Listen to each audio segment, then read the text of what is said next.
worry about that outside of the. Now it's saying it's. Oh, there we go. It's saying it's streaming live on YouTube. There we now. go. Yay! Woo! Man, it only took like what 10 minutes? Yeah, 10 minutes. Oh, and thanks for checking that, Eric. I appreciate it. Yeah, no problem. Better late than never. Yeah, I know, huh? All right, excellent. So, I do have one quick question. Yes. How many here are old enough to remember the original Star Wars movies? I remember. Well, I'm old enough to have seen them, but Okay. I think anybody's old young enough to have seen them. I saw the first episode in a drive-in theater in 1978, I believe. Okay. So, do you remember what Obi-Wan Kenobi said to Luke Skywalker as he was going to attack the Death Star? May the Force be with you. Oh, yeah, of course. Yeah. Okay. So, what is the date on Tuesday? May the 4th. May the 4th. May 4th. So, therefore, Tuesday is Star Wars Day. May the 4th be with you. Yeah. Yes. Yeah. On Yeah, May 4th, I'm scheduled to get my second COVID shot. Oh, Okay. excellent. May the Force be with you. Yep. Yeah. Yeah, I had a cat once that had kittens on May the 4th. So we named them all, Chewie, Leia, Luke. Nice. Yeah. I remember when Star Wars came out, my parents were dragging me to go see it. I remember thinking it must be like Battle of the Network Stars, which was like a game show that was famous people get asked trivia questions. I thought it was going to be really terrible, and I was very surprised. Mhm. I was in 1978. I would have been 6, so I was not very savvy.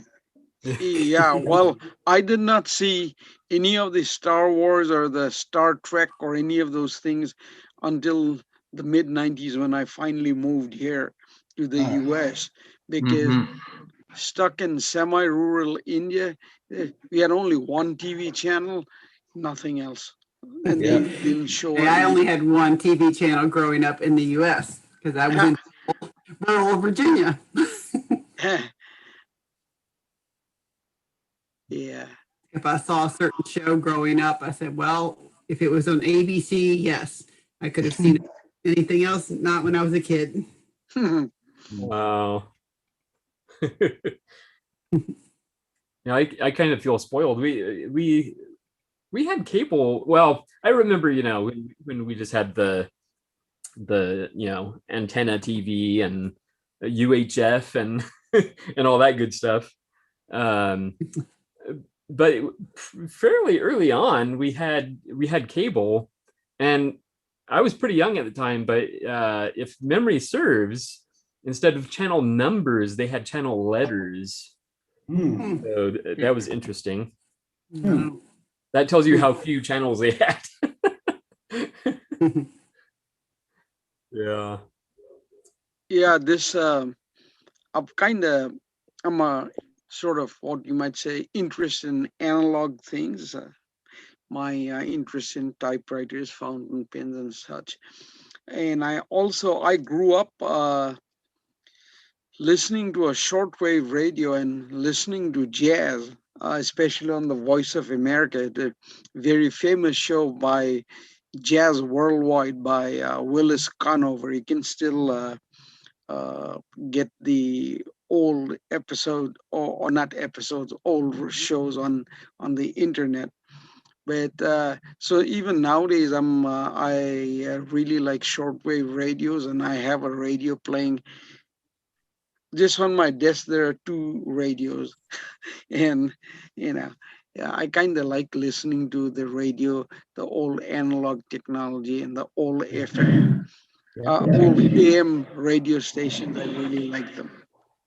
Too bad they don't have good shows like radio dramas and things like that anymore. Johnny Dollar. We listened to Johnny Dollar on the way up. Yeah. Oh, that's I cool. have a few of these. They're just AM radios, and I don't pick up a whole lot of stations where I live, but every now and then, when the conditions are just right, I can pick up a few stations, and it's fun to listen to. Yeah. Maybe if Eric, you could spend about $30 and get one of those just wire antennas and Yeah. hook the antenna up to that radio, and you'd be surprised at what you can get. Yeah, Like, I had heard, about, being, you can like have an antenna that goes outside, and I wouldn't be able to do that because I live in an apartment building, but I'd be curious to know if there's something that is a little bit more contained. okay, let me just put in a thing about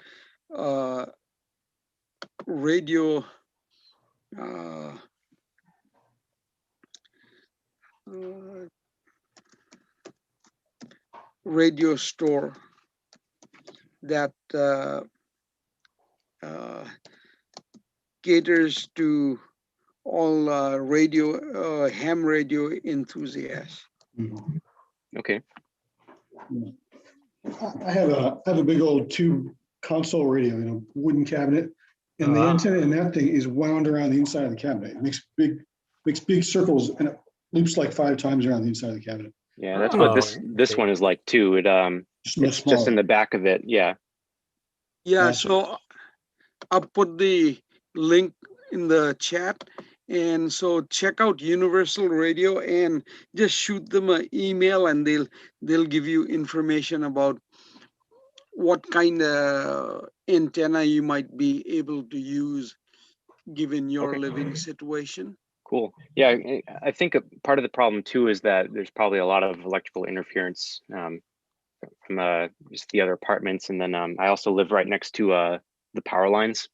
It's like goes over, so I'm not sure if that has anything to do with it, but I'm able to pick up like 1 or 2 stations every now and then. There's a nice station that plays a lot of like just music from the 60s and 70s that I like.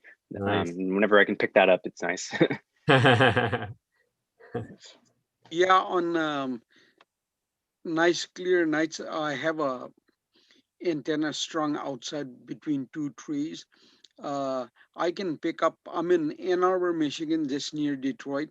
I can pick up stations out of North Dakota, out of Banff in Canada, in Saskatchewan, near Williams, sort of near there. So I can pick up those even stations from that far away. Wow. Wow. Hi, Bill. How are you? Oh, morning, Bill. Good morning. Good morning. And Vitelio, how are you? I'm good. How are you guys? Excellent. Thanks for joining us. Good morning, Lee from Leeds. Is it from Leeds? Hello, good morning and good afternoon from Leeds. Yeah. There you go. Good job, William. Yes. I remember learning a limerick about a person from Leeds when I was young. There was a young farmer from Leeds who swallowed 6 packets of seeds. It soon came to pass he was covered in grass and couldn't sit down for the weeds. That's a classic. Thank you. It's nice and sunny here today. Oh, it's gloomy here in Southern California. we swapped weather. It's a nice day today, but it's supposed to rain like all next week here in New Hampshire. Yeah. And Curry, have we said hi to you? Yes. Oh, okay. I think so, in some way, shape, or form. Yes. Okay. So, yes. Good morning from the other end of Canada. Yeah, I was dealing with the streaming issue, so I was like only half here. So yeah. Yes, I did get some mail this week. Nice. I got some mail from Guth's Tap and Type. I have to go there one of these days and have a drink, but he's all the way in Portland, Oregon, so it's a bit of a trek. But yeah, my 3rd letter from Bill, so you have another one coming your way. We just keep this thing going, man. Yeah. Bill is very prolific. Yes. I've been I've got a lot of I've been time on loving my sending hands, so letters. I type a lot of letters. Oh, well, that's good. That's excellent use of time. Yes. Definitely. I got yours too, Bill. Thank you very much. Oh, cool. Hello, You're Bill. welcome. Very exciting. I know, huh? Bill, Yeah. I got your letter, and the response will be out tomorrow. Okay, no worries. This is Early on when I started writing letters, I was putting in the body of the letter, please don't feel a need to respond, quickly or whatever. And then it's almost sounded rude to say that. So I just, I like writing them just for the sake of writing them. And anytime I get something in return, it's like a bonus. And so I check the mail every day, just like everybody else, and it's always cool to get a return. right. Definitely. I've gotten 2 letters here in Maine. That was very exciting. Oh, nice. Yeah. And anybody who received letters from me will notice that I cannot write a short letter. I can't Well, either. that's a good problem to have. It's not unusual for them to go into 4 pages plus. Yeah. Well, That's good. I like it. But then I again, try it to takes- limit. Yeah. Sorry, go ahead. I was gonna say I think I it's try to fun limit to- mine to like 2 pages so that I can fold them all, There you into a go. nice package. Because any more than that, and it doesn't really work to like fold it like Yeah. how I do it. But I could see where that would be a challenge once you get up to 4 pages or so. Yeah. Well, before now, I have written a 12-page letter to a friend in Holland. Now, that was on 9-pound airmail paper in an airmail envelope, and that still came in at 27 grams. Yeah, those onion skin paper, I wish it was easily available at a good price. If you are in the States, it actually is. Yes. If you go to the papermillstore.com, not sure how a person can open it. It's 7th page on this one. And then type in onion skin. It'll take you to the... Yeah, thank you very much. Thank you very much for letting me know. I'll have to do that after I'm done with group today. Very good. It's not really cheap, but it comes in 500 sheets per ream. And type in 9 yeah, it's type on brick. That's why you need a good, thick, sturdy piece of backing paper. Yeah. Like 20 to 32 pound backing paper. Yep. But I was actually looking at the store, and if you buy 5,000 sheets of it, they will ship free anywhere within Canada and the US. Okay, that's very good. Thank you very much, William. I really appreciate it. Yeah. You might also want to consider tracing paper. You can get tracing paper at craft stores, and it's pretty similar in weight. Yeah. So the one thing I find about tracing paper is you have to write on the correct side. If you try and write on the shiny side, the ink just sloughs off. Yep, that's true. I have a friend that found some like old Bond typewriter paper on Etsy. I'm not sure what he paid for it, but I don't think it was a lot. But I know you can find stuff like that on Etsy every now and then. It's amazing what you can actually find on Etsy. I think originally they started just as purely handcrafted items, and now they have like vintage items and even not so vintage items, and the emphasis is still on handmade things, but yeah, I think they've definitely strayed from that. So, but yeah, you can find all kinds of things on there. Well, the thing about Etsy is, as long as it is 20 years old or older, it can be called vintage. So you can't sell new stuff unless it is stuff for creating other stuff or something you have created yourself. Ah. And if I wanted to, I could order a 5,000 box of airmail paper and then parse it up into 100 sheet lots and sell that as typing paper for your vintage project, for your vintage typewriter. Ah. I like Joe's "Be Right Back" sign. Yeah. He's stepped up his game. I think a life-size cardboard cutout of myself, so when I step away from the computer, I can just put a life-size cardboard cutout in my chair. That's funny. I came prepared. Oh, nice. That is funny. That is a good one. I suppose you could always just "Be right back" That's on one your for typewriter Kelsey. and just like put it up to the camera. Yeah. Oh, you guys are funny. Well, something I wanted to mention to Bill, since you're in Portland, Bill, Yes. did you know that Portland is pretty much the U.S. Capital of people with fountain pens and calligraphy?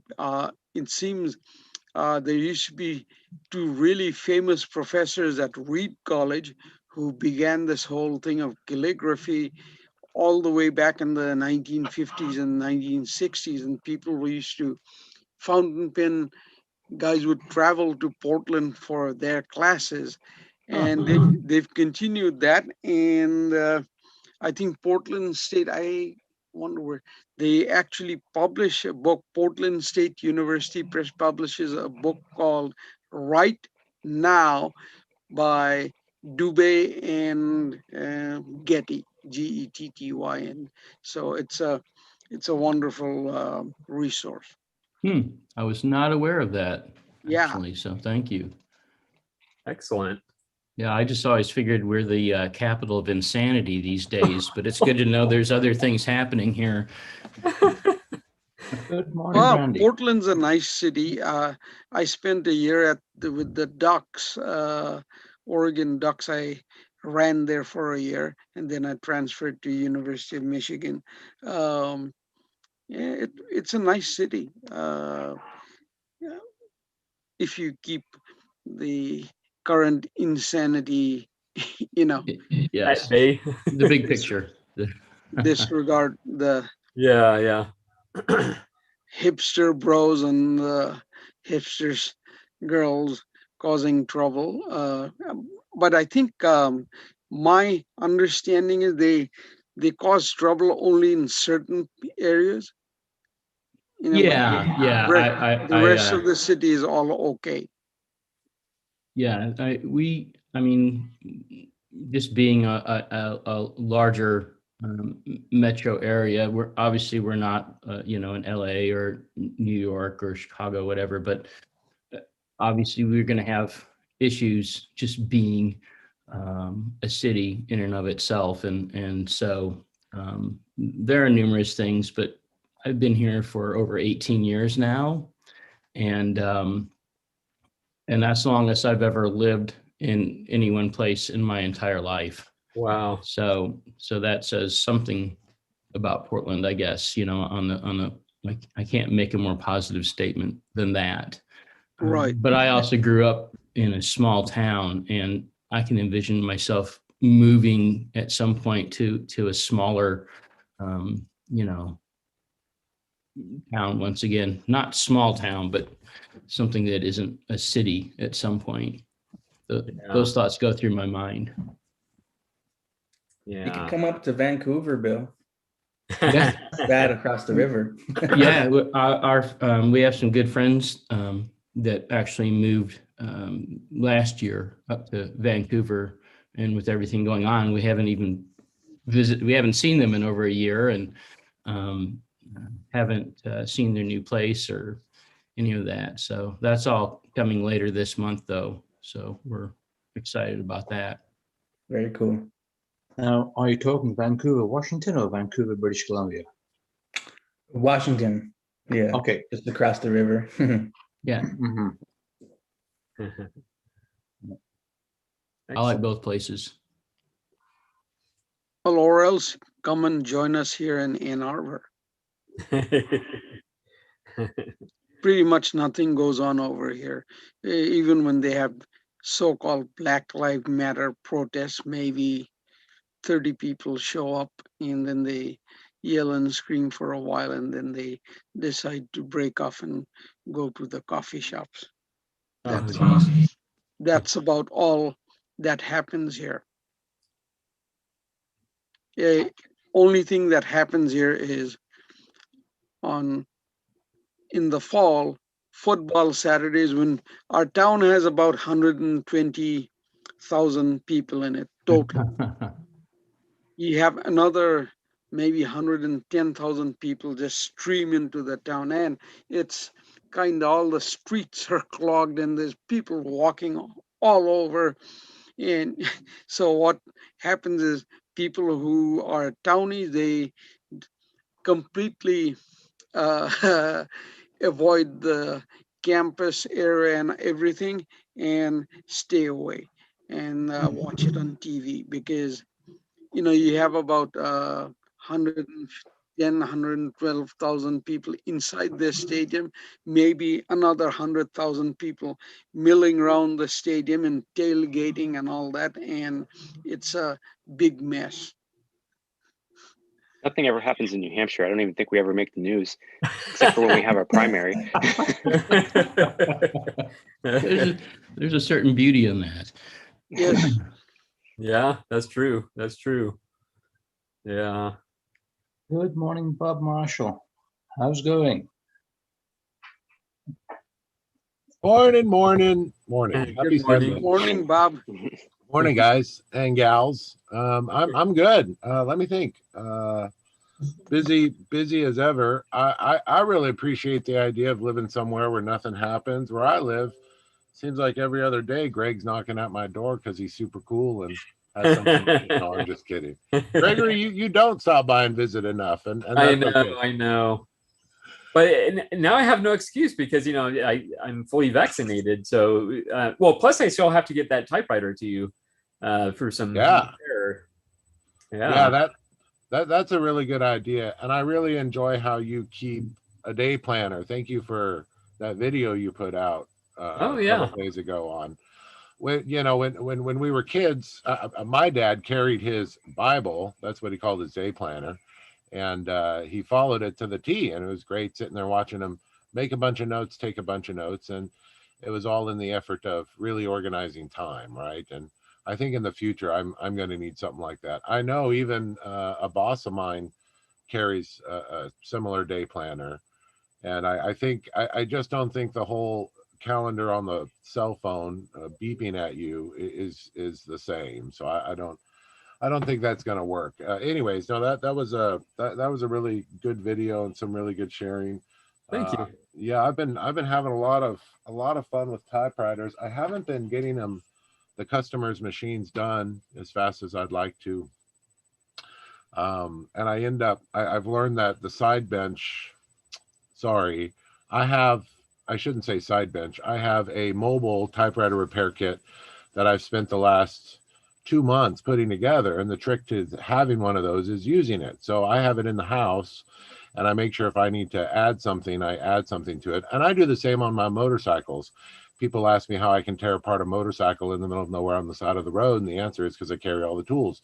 When I work on a specific motorcycle, I only use the tools that are actually on that motorcycle. And if I need to add to the toolkit, I add that, and that's always fun. I carry maybe 15 pounds of tooling for a motorcycle, maybe 10 or 12 pounds. I've never really weighed it, and I only carry 2 shirts because I'd rather smell than be without the tools that I need on a motorcycle on a trip in the middle of nowhere. So I've learned to do that with typewriters and this repair kit. So I find myself back in the house at the dining room table, repairing typewriters, cleaning them, things that don't need much work, right? And it seems like everything that's out here in my garage has major issues that just needs to be taken apart. I have to take the carriage apart on this Hermes baby again, because I forgot to set one of the springs that actually hold the paper tray up. So right now the paper trays flop forward, and it's like, okay. So there's always, there's always something fun and overly complicated.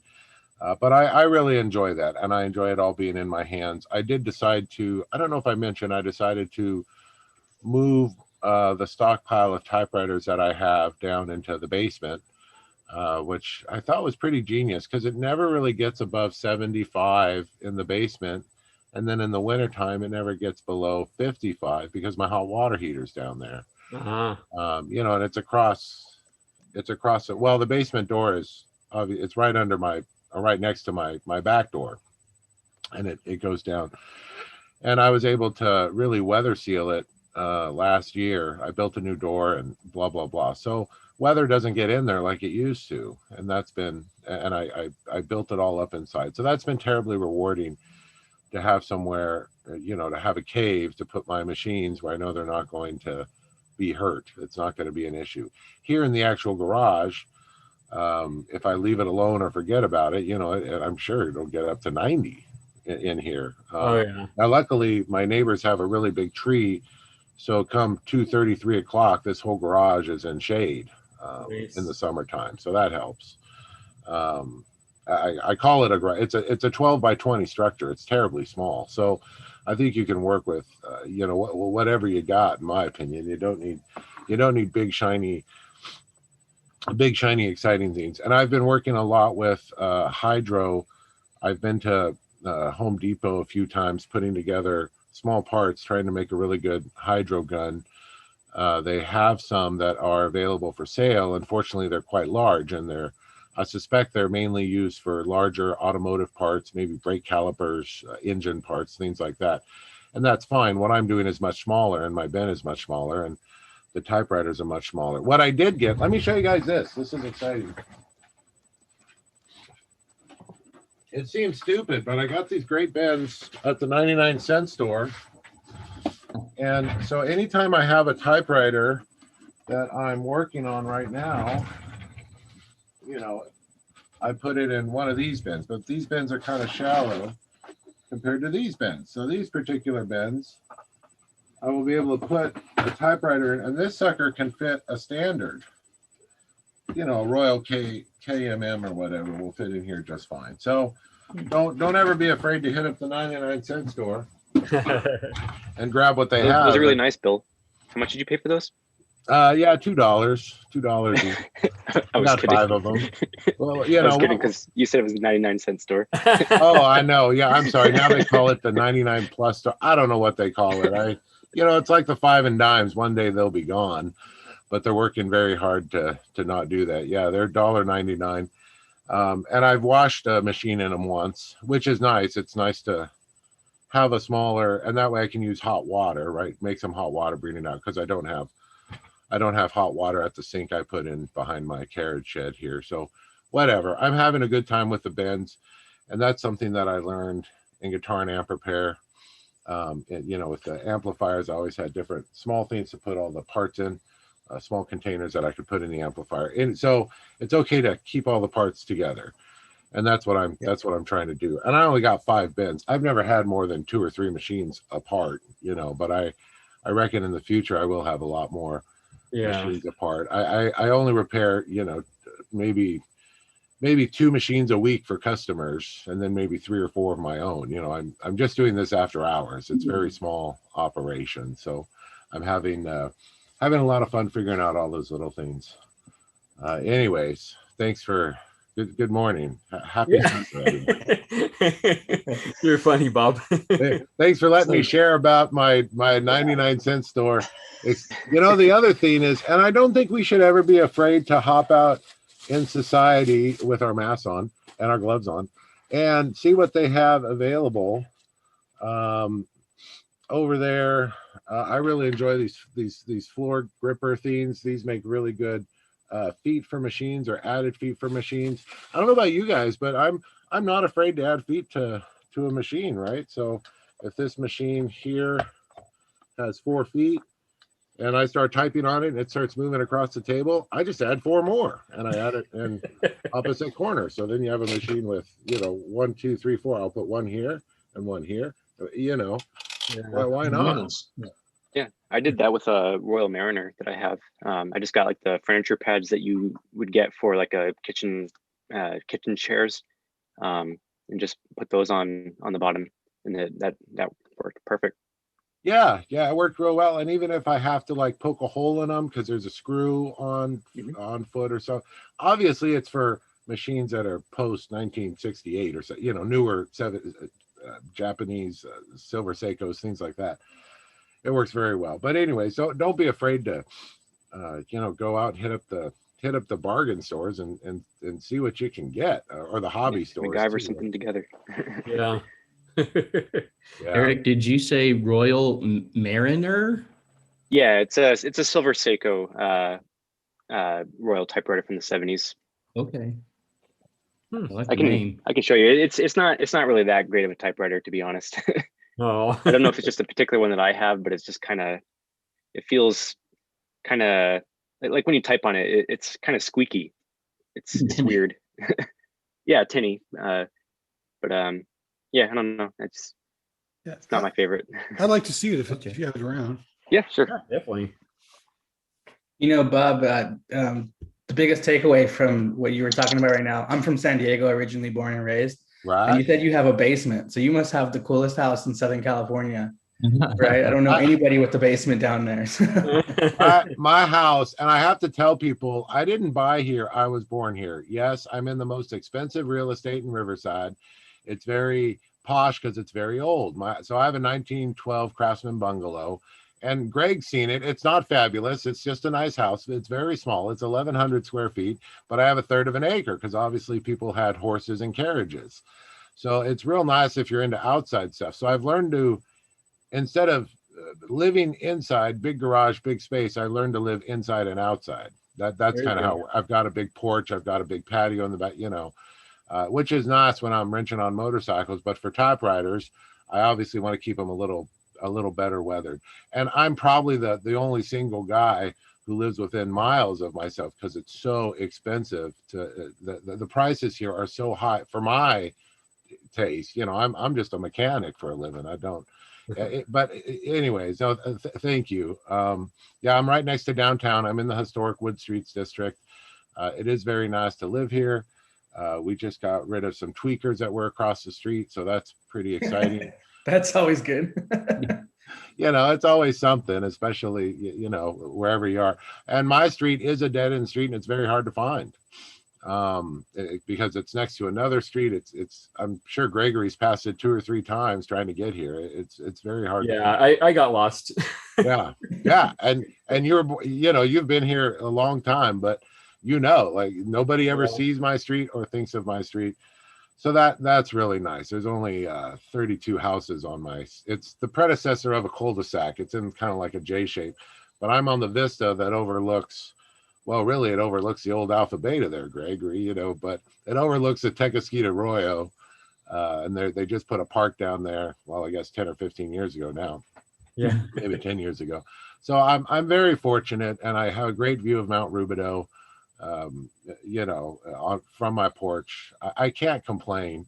I laugh thinking I think I was 21 when I bought this house. So 23 years ago when I bought this place, everyone said, what do you want this junky old clunker of a house for? Like, this is dumb. Like, go buy a real house, dude. And I said, well, it's been in my family and I know it well. And, and then that whole opinion reversed and everybody wanted old houses. And here I am sitting on the gold mine. And I've thought a few times about just selling out and moving to the neighboring city and paying cash for a little something and retiring. But I was born and raised here. Half the neighbors still call me Bobby. I can't.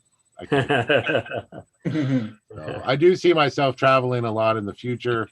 I've got an RV all ready to go, or maybe more motorcycle stuff. And I just want to travel and ride, when I retire in a handful of years and just relax. And I love San Diego. I just don't ever see myself even affording a campground near the area. I know northeast of there, they got some good stuff. Where are you now? I'm sorry, Vitelia? Vitelio. I go by Vito. I should change that to just Vito. Yeah, no. I'm in Vancouver, Washington. So Oh. we actually left San Diego in 2019. We went to Phoenix.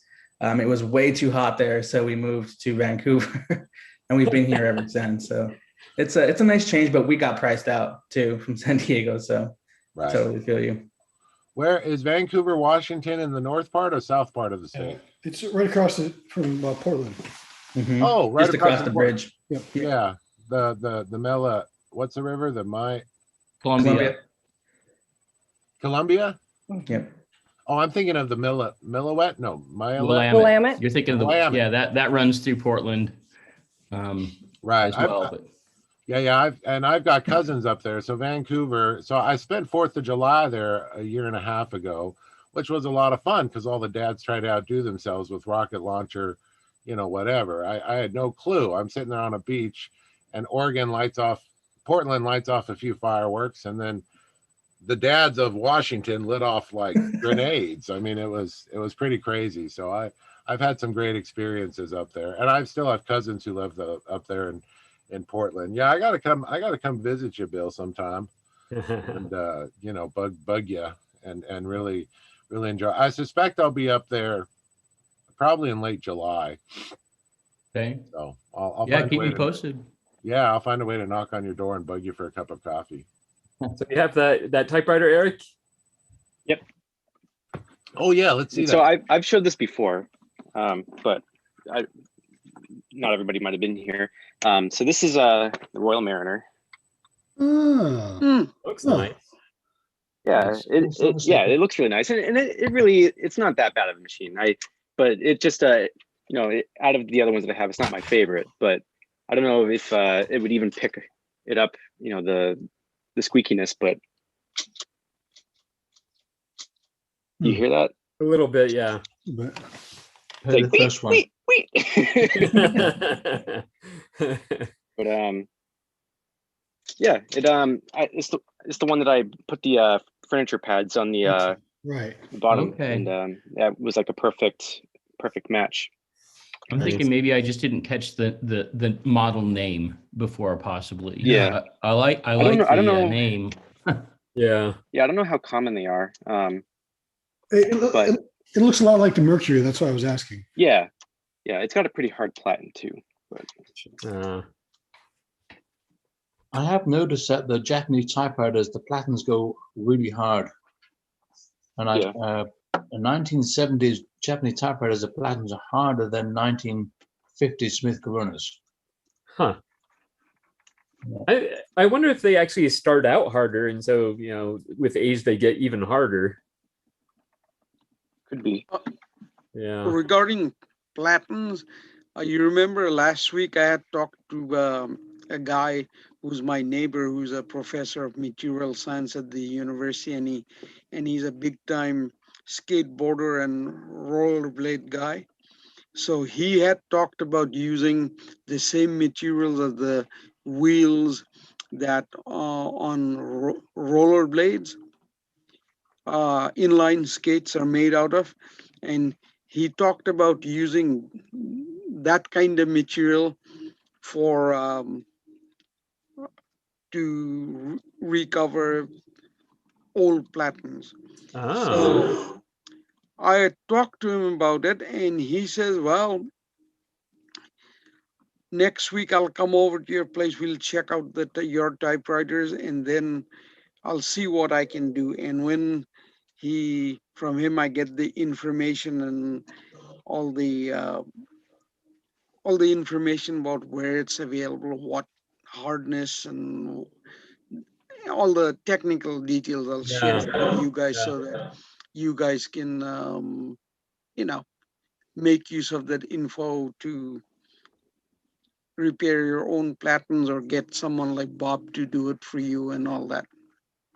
I've actually, go ahead. I was just going to say, I've actually started looking into something like that. Sid, there's a company that sells a product. It comes in 2-gallon jugs, and you just mix it 50-50. And you can buy it on different hardnesses. And there's a hardness ranked 70, which is the tread of a tire, like an automobile tire, and a hardness rank 80, which is like the sole of a dress shoe. And you can purchase it and mold it into whatever you want, and it sets up like in an hour. So I was actually going to try to do something. I have a bunch of machines downstairs that I'm never going to use, so maybe I can try to do that and see what it looks like. But yeah, I was thinking about doing that too. Well, that's what you need. You need the drometer closer to 80. Most platens are, you know, I think Monk has it written down somewhere, but it's like between 82 and 92, and depending on the thickness of the platen. So yeah, try the 80 and kind of go from there. You're right. The rubber wrapping has really turned into an issue, and I've been working real hard to find a lathe so I can just retrue platens. That is, get them actually cylinder shape again, because a lot of times they'll wobble. I wouldn't mind talking about, you said that particular typewriter had a squeak to it, Eric. Oh, Eric's gone. Oh gosh, I was gonna get old. He's putting his Royal back, but I'll tell you all one of my biggest secrets. He's come. There he is. Come back. I'm back. We're talking about you, Eric. You're talking about the squeak. Oh my gosh, there's a huge Daddy's long legs on my wall. Hang on. keep talking. I'm just going to the kitchen to make coffee. I can hear you. I don't know. Maybe William's come across this, or William has a good. But for me, it's hockey stick tape. Like, I just put this stuff on everything, and it has a great soft drometer. So I end up putting it around the screw holes, maybe to cut down vibration.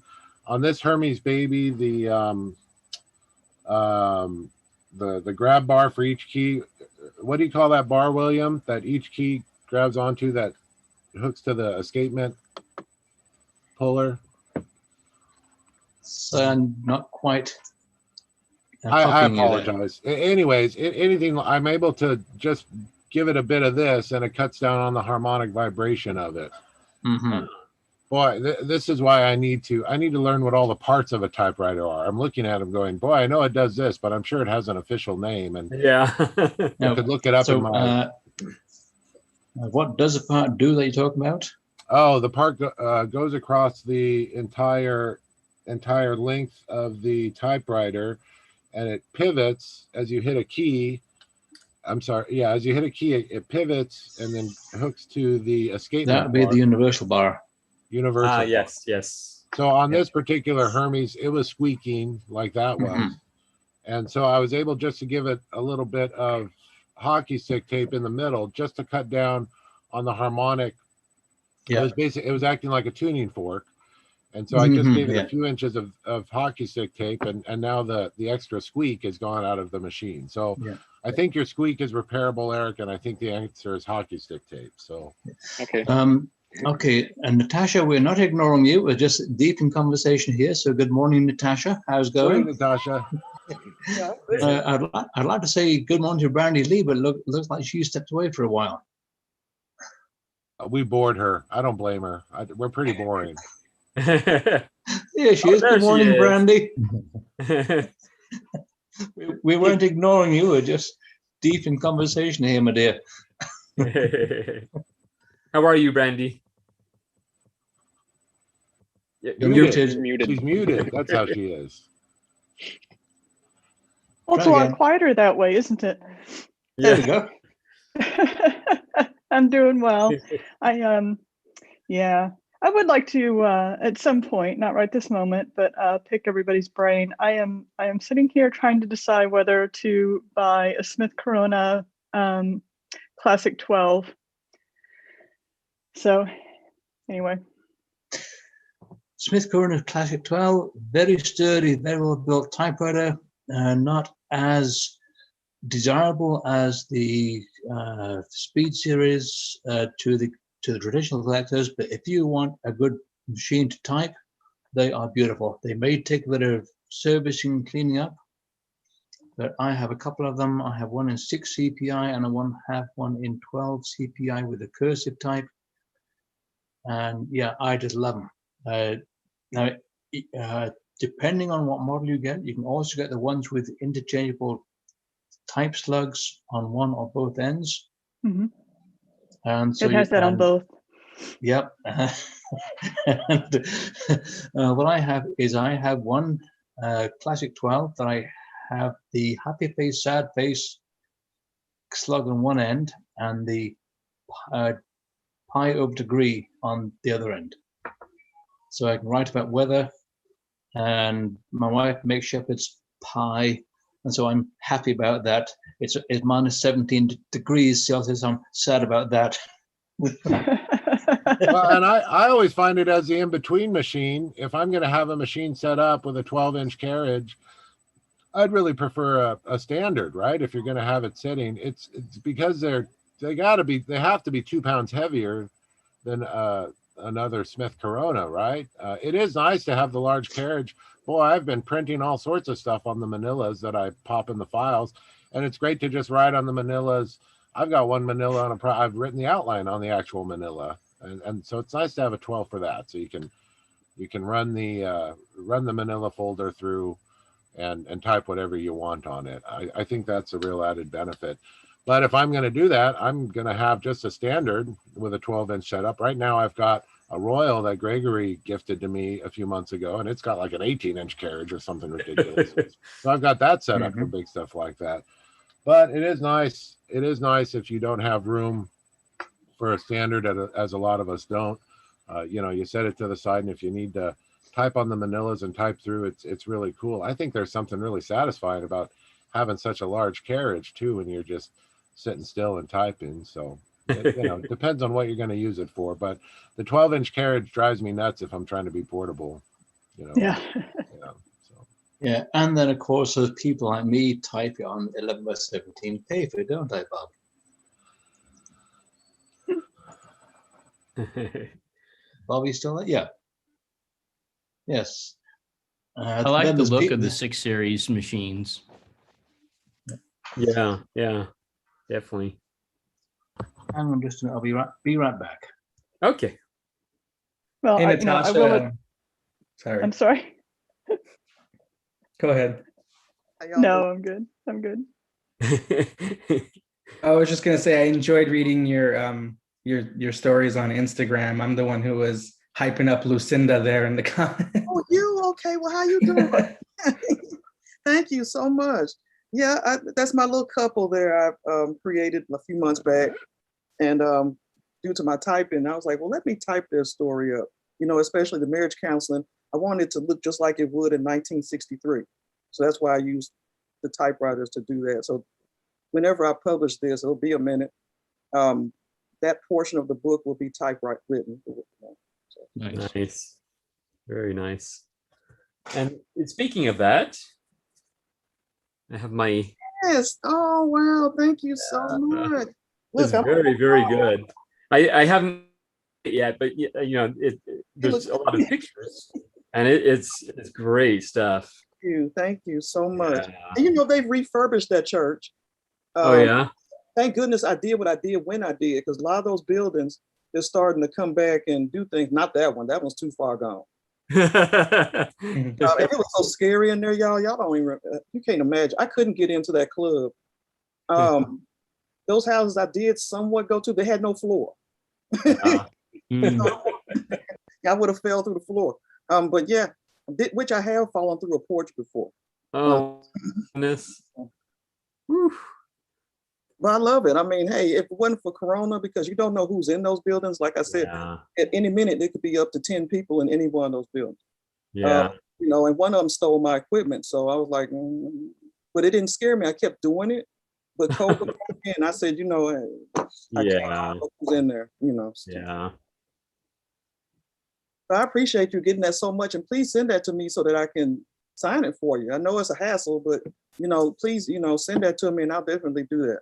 Yeah, I might have to buy a second copy and send it, because this one it came with a bend in it, and if it's going to be signed, I want it to be as mint as possible. So I get you. I'm sorry about that. No, it's okay. That's Amazon, so. What's his name book? The Typewriter Revolution book. It came in up and stuff. It came in like it was old. Oh. That's not right. And then the book itself. Oh, and speaking of other books, I got this. I got the Bible. Oh, nice. But I think he's just talking about mid-century, right? Because my typewriters I think that most of them are mid-century. But I got a problem with a Royal 10. I can't get the wheel that has the carriage strap on it to go counterclockwise in order for me to even attempt to do a carriage strap on. Anybody familiar with something like that? The mainspring? The mainspring hold, the thing that, it won't go counterclockwise. It's supposed to go counterclockwise, but it won't move. Oh, it's stuck. Now the other ones, they do go, all of them, regardless, but that one won't move. And I'm like, what is going on here? And I don't want to get too far in it. I probably have to send it off like I did my Rex. I sent my Rex off Friday. So. Yeah. I wonder if it's like rusted or something like stuck on there. Could be. So I plan to just paint it red and make it pretty, and then send it off to, once I got it all pretty, I'm sending it to somebody. I don't know if I'm saying it's the same guy because I don't like the experience I had. Because I tried a local typewriter person here Friday, and it's not the work experience because I don't know how he is as far as working on typewriters yet, because he won't let me know anything till midweek. However, I just didn't like the experience of going in there. You know what I'm saying? Like the people weren't very welcoming. I'm not expecting you to be bowing at my feet. I just, at least say, hello, ma'am, how can we help? Something. Yeah. Nothing. So I was like, I don't like this, and I don't know why. I can assume why, but I'm not going to go there. But, so I put the typewriter down, and I said, well, just need this and that done. Okay. And she was, they seemed like they were trying to debate who was going to help me out. Like, I didn't like that at all. So, so what I did was just leave it there. I said, and I need a carriage strap is what I needed done on it, because I already tried the carriage strap and I couldn't get it. And I think the spring is damaged. So I don't know what's going on now. That's that one. But now it's the Royal. So we'll see. She's a 1916 to 22. Yeah. So, Brandy, you were asking about this model of typewriter. Been there? Yeah, it looks pretty familiar there. Yeah. It's I love it. This is the one with the cursive type on it. And I typed a letter to Bill on this particular typewriter. I've loaded it with brown ribbon, and I have a cat on my lap. Hang on half a minute. Did it come with the cat? No, this is Elwood. Oh. And his brother's Jake. So if anybody remembers the movie The Blues Brothers from the 80s, Jake and Elwood. Yeah.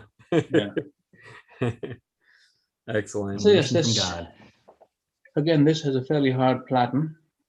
Now, as far as hardness of platens, talking with Peter Short from JG Short, he was saying that the ideal hardness for a manual typewriter is 88 to 90 on the Short A scale. For its electric is about 95. It says if it's the Silent Super that has the double layer, then the inner layer is Short 70 and the outer layer is Short 88 to 90. I have a Silent Super too. And I don't know if anybody is or has come across an eBay seller who calls himself Writer Types. He has perfected what he calls a turbo platen, which is actually a polyvinyl chloride tubing mounted on a platen. And I'm not sure what the Short A rating is, but he says it has more bounce than natural rubber. And when you type on it, it almost seems to spring the keys back again, or give the type slug, so the type arm is a bit of a bounce back. So he says it can increase your typing speed. Now I don't have one yet. I would like to get one day, but his prices are a little higher than JJ Short, but I feel it would be worth trying at least one and get a Short A reading on it. Hey, Cat, you need to stay down.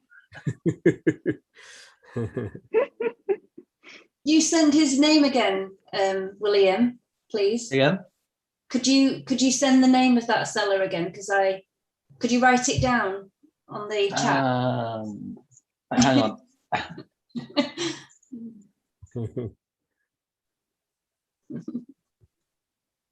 It was writerly types, right?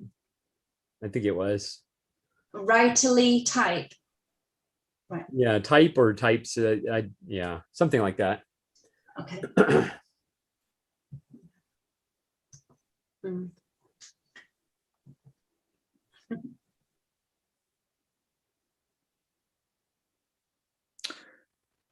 I was talking to somebody from the UK last night on my Instagram, and I'm very jealous of you guys because they were asking me if they should restore a typewriter, and I think they sent over an Empire or something. I said, yeah, you should get it. It was dirt cheap at an antique store, but then they're like, people here don't really care for typewriters, and I'm like, well, what do you mean?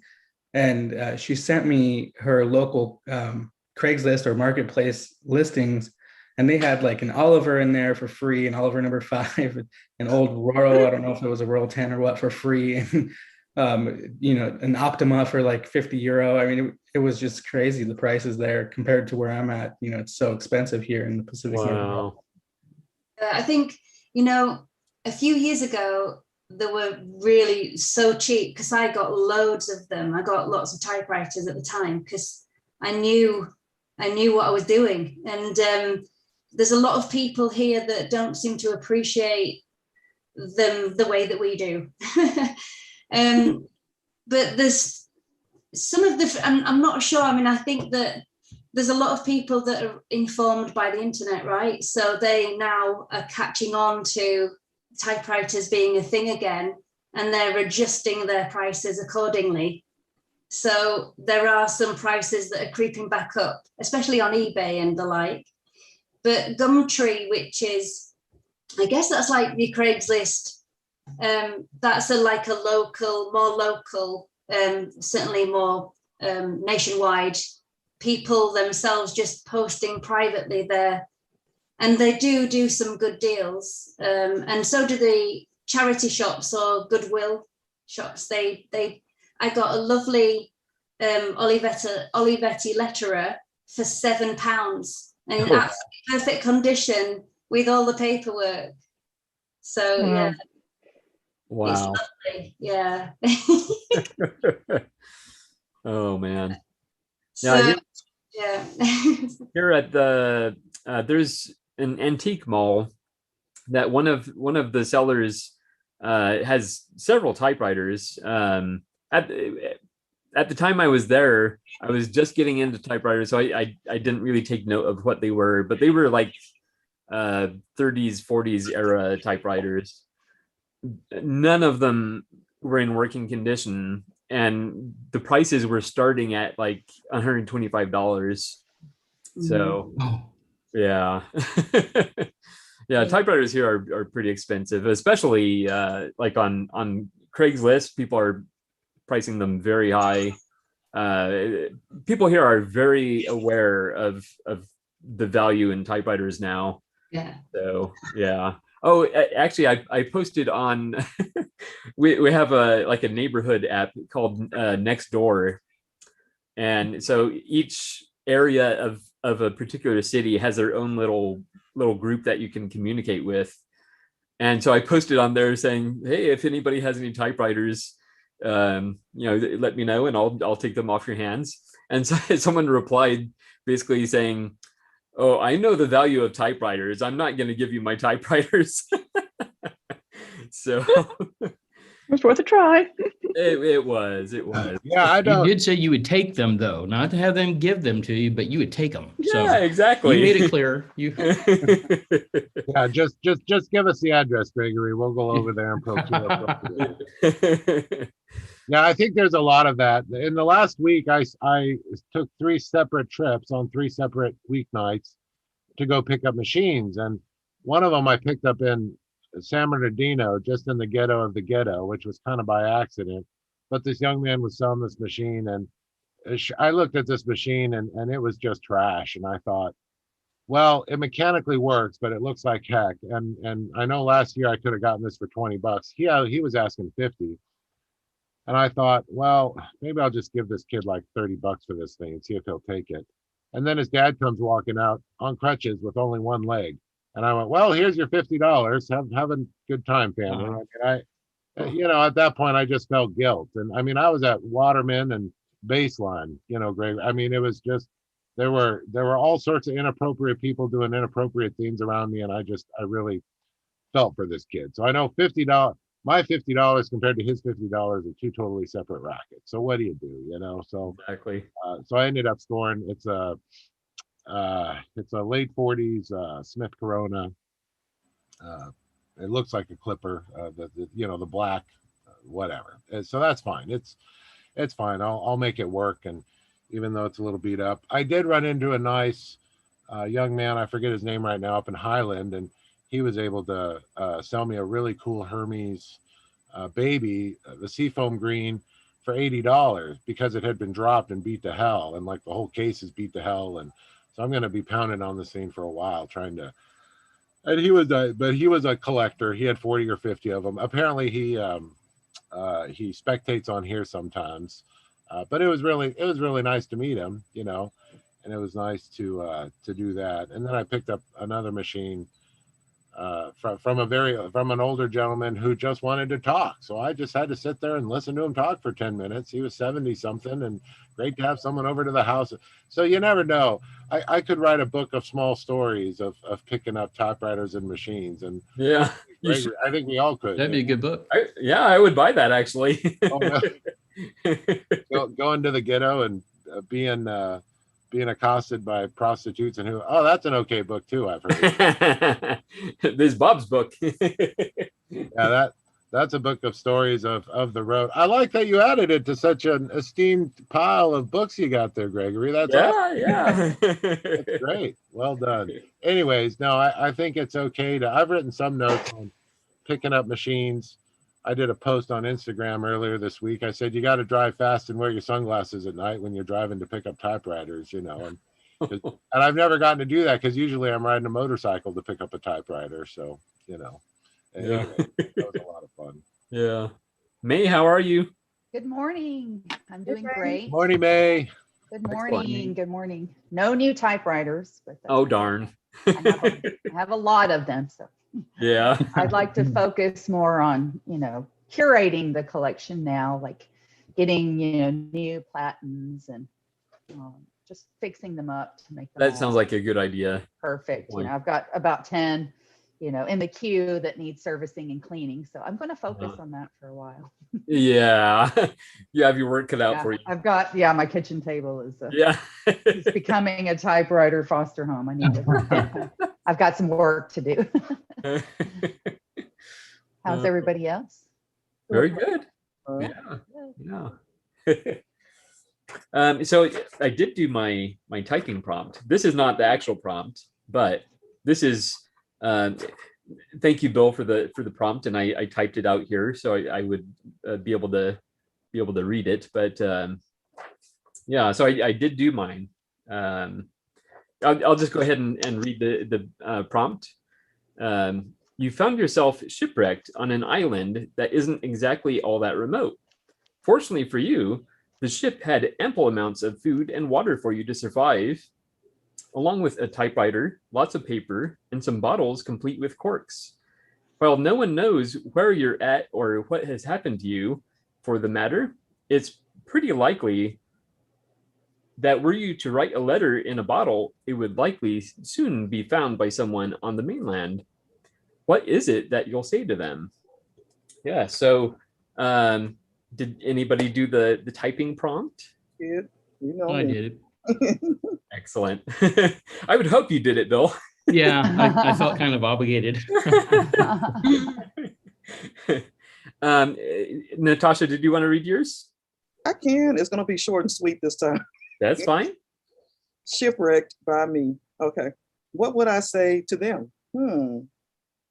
I would say to them, don't come looking for me for at least 6 months. I am doing fine. Now I will finally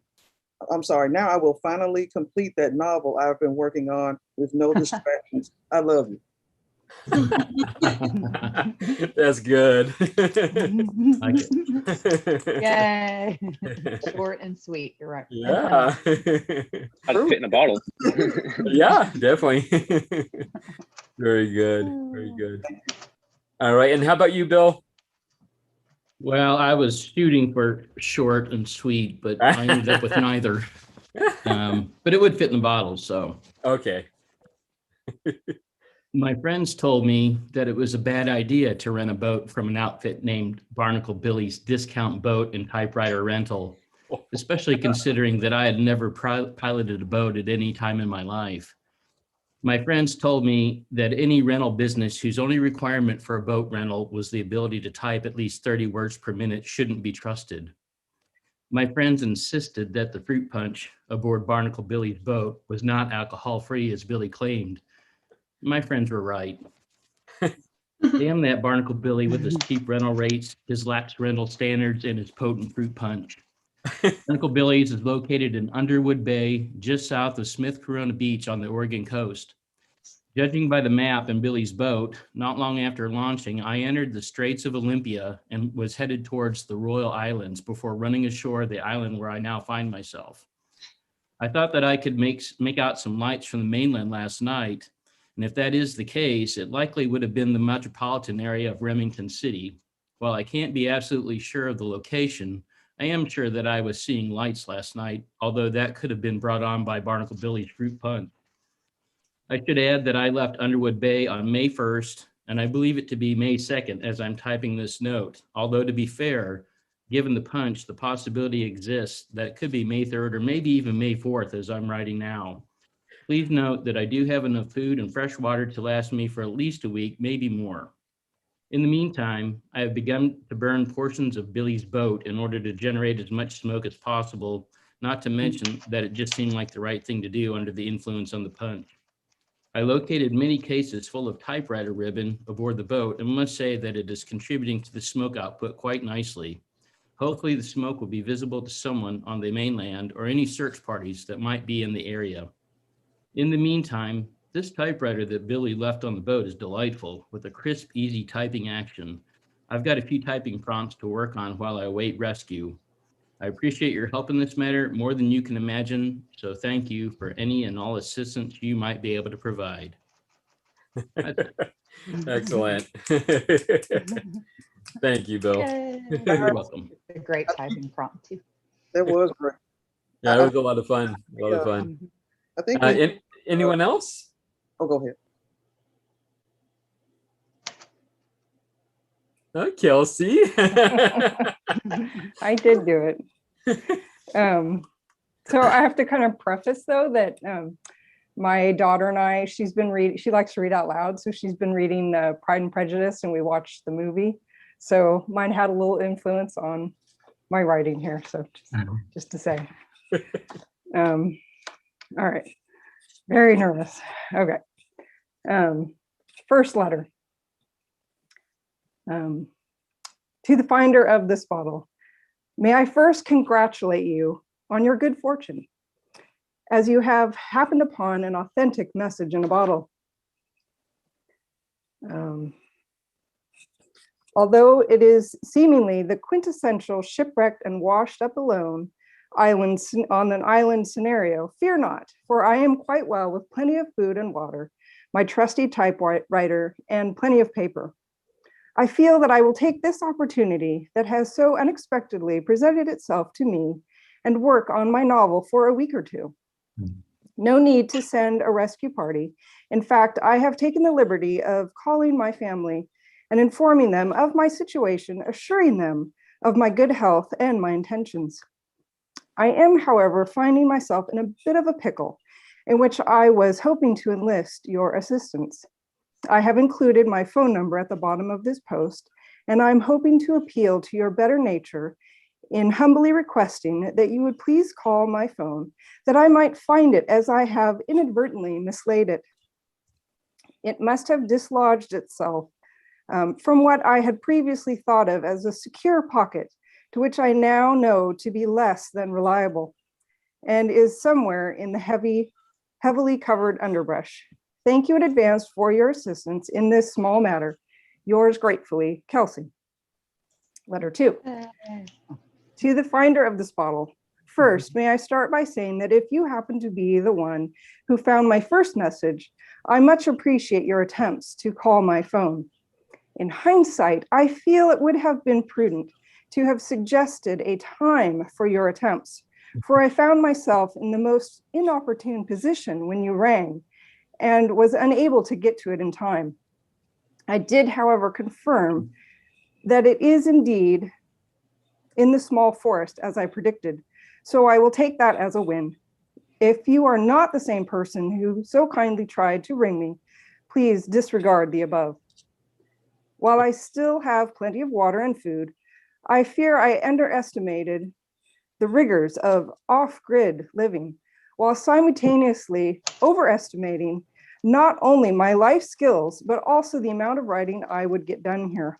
I am afraid that my inability to sleep due to the strange and at times frightening sounds at night, it has taken its toll, leading to extended naps during the sunlit hours of the day, and without the luxuries of artificial light, I have been only awake for a few hours, during which I was able to see well enough to type.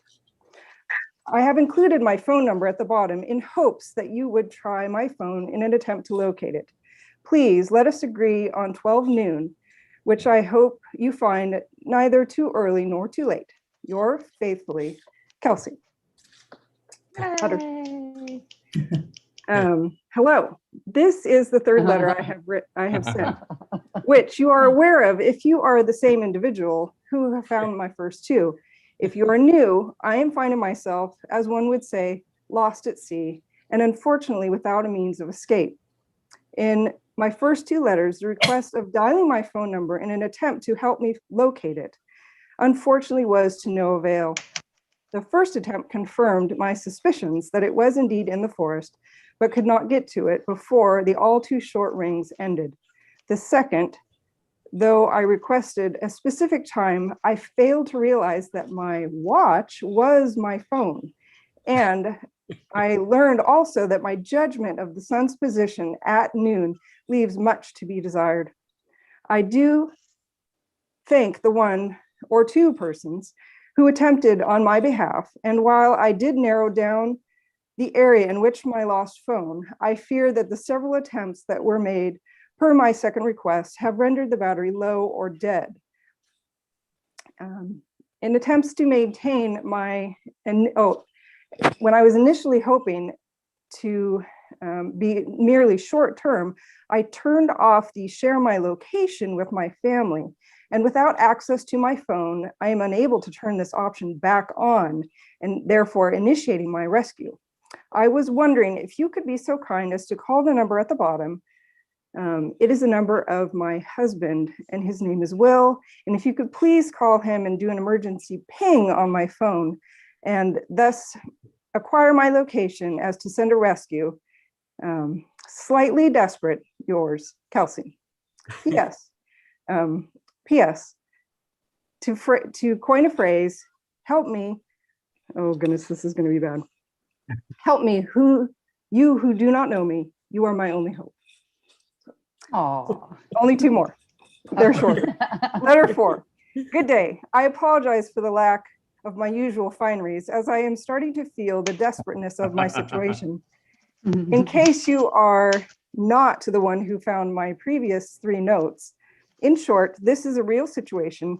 I am in need of help. I don't know where the island is, but I can say that it appears to be a one-day drift distance, judging from the first call on my phone occurring the day after I sent my first message. Please send help. I am hoping for my rescue as soon as it can be arranged. Slightly more desperately, Kelsey. Last one. Help. I have lost track of the days. Let's see. I have lost track of the days, and this appears to be my last bottle. I cannot stress enough that I am truly in need of rescuing. If by chance you are the same person who has found my other letters, please disregard my previous thoughts of having food and water and for I have discovered that I have become accustomed to the finer things, such as indoor plumbing, electricity, and the comforts of a good mattress. Please send help as soon as possible. Very desperately yours, Kelsey. Excellent. I like the You way went that to evolved. town on that one. Yeah, my daughter and I had a little bit of fun. Yeah, that was Hey, great. Kelsey, were you saying your daughter likes to read books out loud? Yes, she does. How old is she? She is, oh goodness, I think she's 23. All right, that's really Yeah. cool. Well, Yeah. I really enjoy the amateur world of reading audiobooks. So if she ever needs employment and wants to talk about how to work as an audiobook narrator, feel free to send her, if she hasn't looked at it already. You know, No, she hasn't. yeah, there's a few dollars in that for people who like to read stories. Oh And yeah. it's not about having the good voice, it's about the comprehension of being able to read so well. So she's real good. Okay. Yeah. She's read several series. In fact, we're at the end of reading the Lord of the Rings series. Yeah, it's pretty fun, Okay. and she does voices to everything. Yeah, Sure. she does a pretty mean Gollum. Yeah. Does she listen to a lot of audiobooks? I don't think so. I don't know. I'll have to Okay. ask her. Yeah. It's a strange world, but it's a comprehension of being able to read a good book. And it's not about making mistakes or not making mistakes. It's again, it's comprehension. And it's no different. You can be a really good guitar player. If you can't read the music, you can't do it, you know. So it's the same.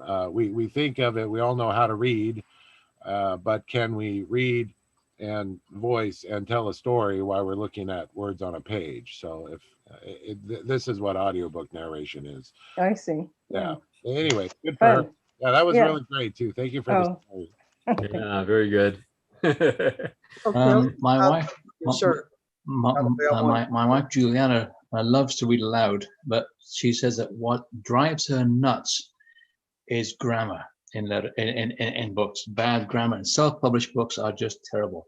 Yeah. Like right now, we're reading through An Astronaut's Guide to Life on Earth by Colonel Chris Hadfield, and she came across one grammatical error where we were racking.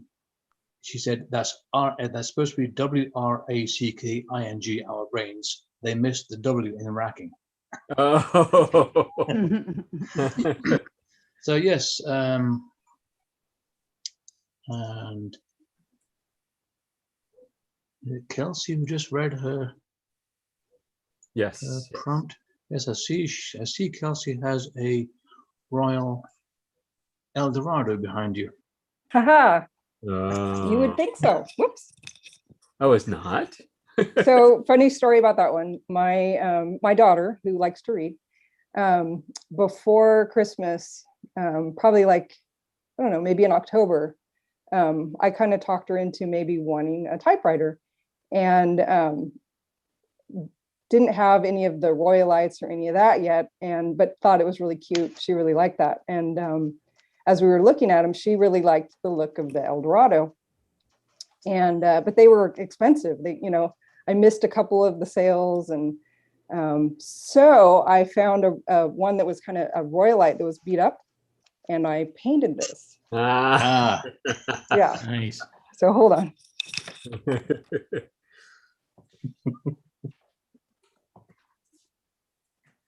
Ooh. That's actually not bad at all, is it? Wow. It's a Kelsey Rado. That's Wow. That's really nice. Kelsey That's Rado. amazing. Wow. Beautiful. Yeah, so I gave her that for Christmas, and then where did I put it?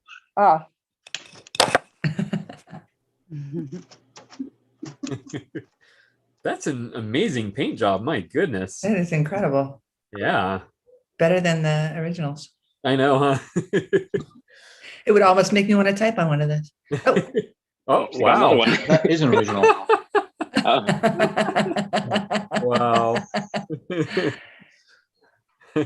When it rains, it pours. So where did that one come Then I from? found the real one. Yeah. Yeah. So she gave me this one back, and I'm trying to decide if I should repaint it or, what I should do. So It's always good to have a stunt double, yeah, right. Kelsey, I don't know if you heard, but Bill said it was a Kelsey Rado. instead of Colorado. Yes, quite It so. turned out nice. Oh, thank you. Yeah, it was really fun.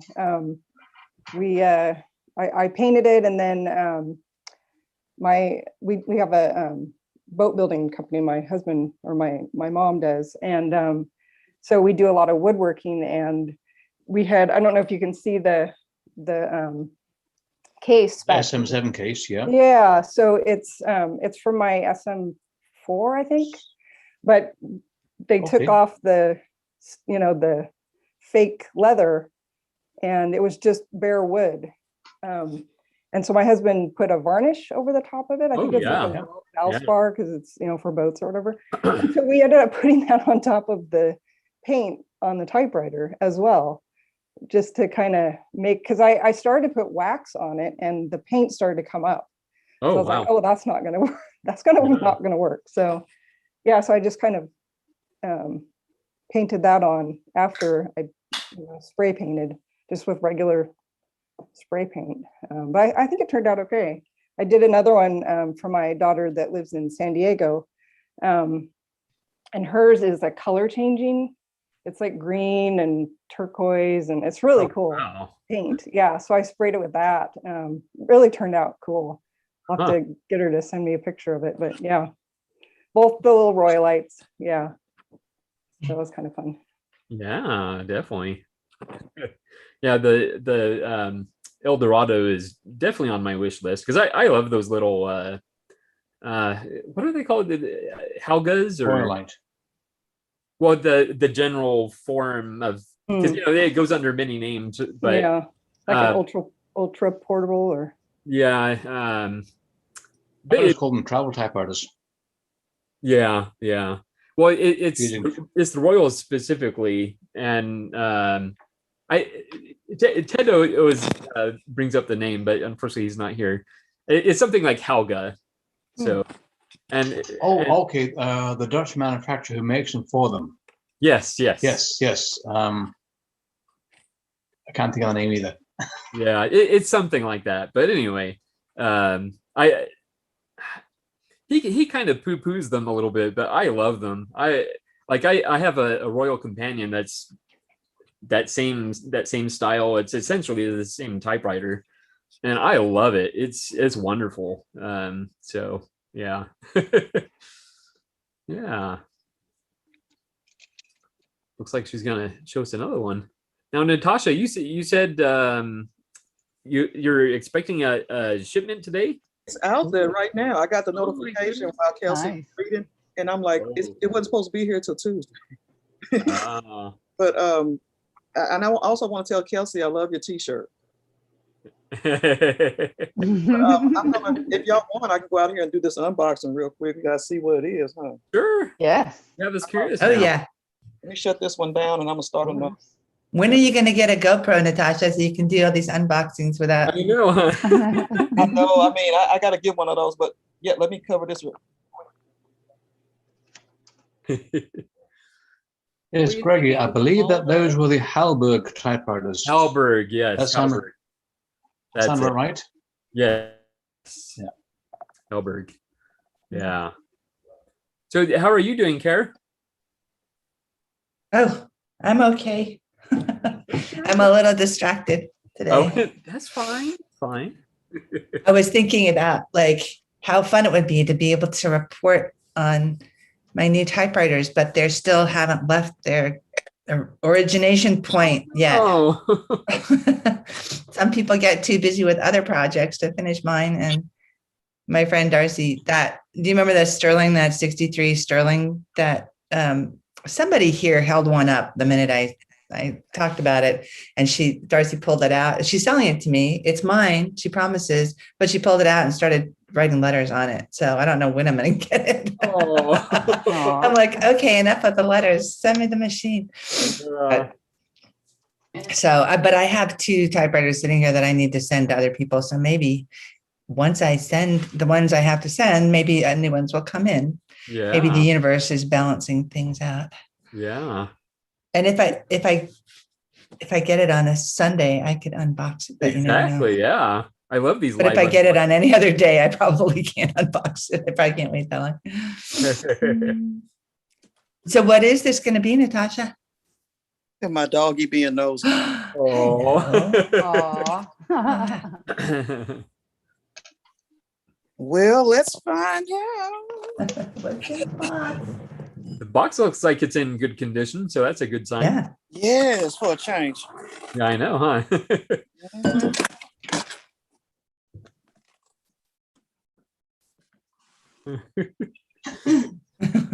We need some background music. Dun, dun, dun. I know, huh?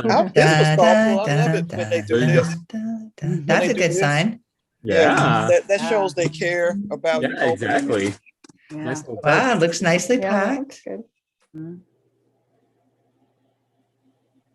Has anyone seen my little unwrapping on Instagram yet? Because I No. unwrapped one a few days ago too. But I Oh. put it on Wow. Insta. I need to find your Instagram and This looks good.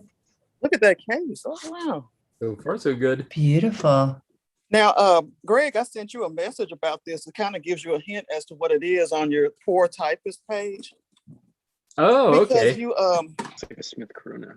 Okay, Smith you had one Corona. and you typed up a story on it. it looks like the Ah, okay, electric okay. or I think you classic- did anyway. Classic or Galaxy? Classic or Galaxy. Let's Okay, see here the we little go. tag See on the front. Electra. Oh, Electra. Oh, it's Electra Woo! 120.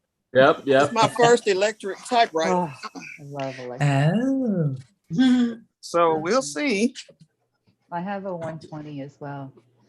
You see, it's my first. I am interested in this. I don't think I'll get another one because all this newfangled technology, you know. Well, you'll find with the Type Bar typewriters, they're a lot like the manuals as far as the mechanics. Well, yes, yeah. So they're easier to clean and kind of understand if you already work on manual typewriters. Ooh. Ooh. Ah. That looks like really nice. Uh-oh. Hey. Your camera went off. Picture. Oh, somebody was calling. Oh, there we go. Yeah. Natasha, is that green? Seafoam. Blue. Ah. I have the one Electra 110 in that color. Oh, pretty. But see, you know, one thing I saw was one with a green platen. It matched this. Oh, and I yes, really mine has wanted that, green. but I was like, I already bought this, so I couldn't go and do that again. So see the little ribbon. I'll go get came out, mine. but I'll that's show you the green Yeah, the platinum. original Corona, Smith Corona ribbon spools. Wow. Great. So we'll see how it runs. So I'm Yeah. gonna Aren't look you it going up to plug now it in while for we're us? I want you to plug it in. talking. Sure, I will. Let me go back to my little desk and Now I'll I do want to go get mine out. I want to get my 5TE. Oh, we should have like a Right. show and tell electric day or something. Oh, we should, Gregory. Yeah, electric. it. Yeah. Okay. Well, I'll take it to my desk, guys. Excellent. Okay. Okay. Yay! So Congratulations. Go ahead. sometime along with prompts, we should have like a show and tell day of certain kinds. Like, what's your least favorite typewriter in your collection? What's your most favorite? What's the least weirdest favorite one? And what's the one everybody else wants that you have? Yeah, actually, before we started these typing prompts, we had themes like that, and show and tell was one of the we would do. So, maybe we'll start revisiting those because people do have a lot of things they like to show. So, Yeah. there's Brandy's. Oh, Let me make nice. it big. Well, I think nice. Nice. Very nice. Or who are we looking at? I'm sorry. This is Brandy. Oh, she has one too, a twin. Yeah. So, yay. Yeah, and see I don't know if you can see it, but Now I'm it gonna has look. the green platen that Natasha mentioned. Oh, okay. It's like a very dark green. Yeah. Yeah. Well, it's dark on the floor. Why does it have and there's a cat that goes well with typewriters? Why does it have Move this red one first. why does it have a green platen? I don't know, but I like it. I have a manual like that with the green platen. Yeah. The smaller, like the 10-inch ones, they often put green platen or matching colored platen. Really? Yeah. Wow. And the So that's a Galaxy- factory platen. Yeah, Yes, the it Galaxies is. all had matching colored platens too, which is cool. So maybe the smaller electrics also had them. Let's see. I only have the 12-inch carriage on electrics, but I've got. Let's all get out our Electra one. I was going to say, are you getting yours out, May? I'm getting my, of course. I have an electric, but it's not a Smith Corona. Well, I do have a Smith Corona electric, but Kat, if you would move, I could show this.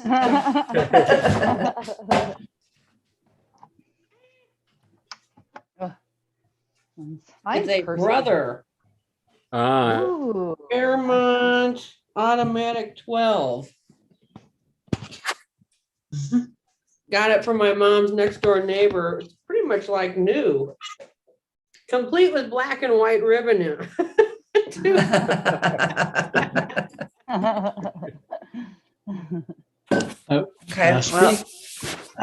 Speaking of electric typewriters, I don't know how many people are familiar with the side loading cartridges on the Smith Coronas. Oh yeah, I have one of those too. Oh yeah. The Corona-Matics. Yeah. Corona-Matics, yeah. I like them actually. I have one, and at first I was a little wary of it, but once I got the newer cartridges, I think they work great. You know, keeps the inks off your finger.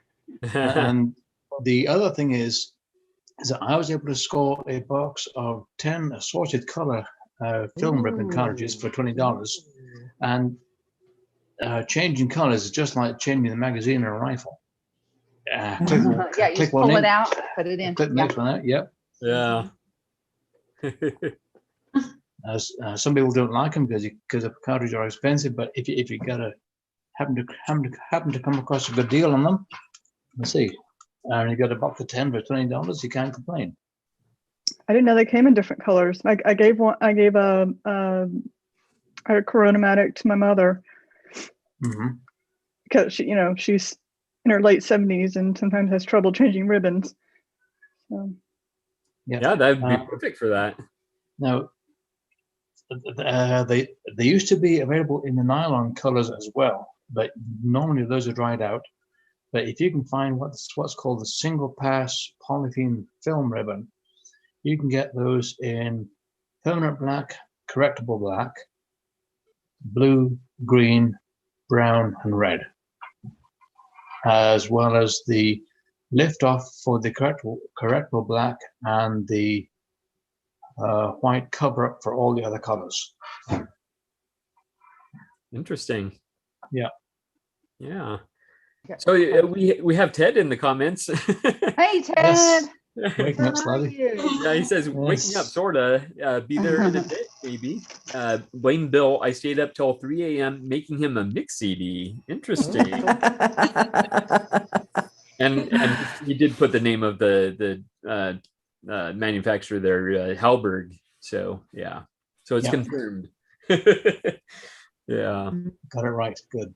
Yeah. But do you see anything funny about this, the color of this machine? This is my only electric. Do you see, can you tell the difference between this side and that side? Oh, yeah, yeah. So Darcy found this for me and then Lee sent it to me. It was from Ohio for $65. And then both of them were like, I don't know if it's green or blue. I was like, how do you not know? So then I cleaned it. I cleaned this much to find out that it was blue. And then that was as far as I got because then I found out that it worked. So this is a problem that I have with cleaning typewriters is I get far enough like where they work and then I'm like, oh, right, I'll get the rest of that later. So that's been about 2.5 years. That's my philosophy. But every time I look at it, I'm like, it's actually a pretty color of blue. It'd be kind of nice to just, it didn't take that much to get that far. I just never kept going because I started typing on it. Yeah. I think it was my it may have been my Royal, either the Companion or the Quiet Deluxe. This funky looking color, and I started cleaning it, and it was this beautiful light gray, and I was like, oh, that's the color it is. You guys, I just looked at the tag on this. I think of it as a $60 typewriter, but according to the tag, it was a $10 typewriter, but $50 in shipping. Oh, okay. Last of my favorite $10 typewriters. Like I have a $9 Royal 10. It ended up about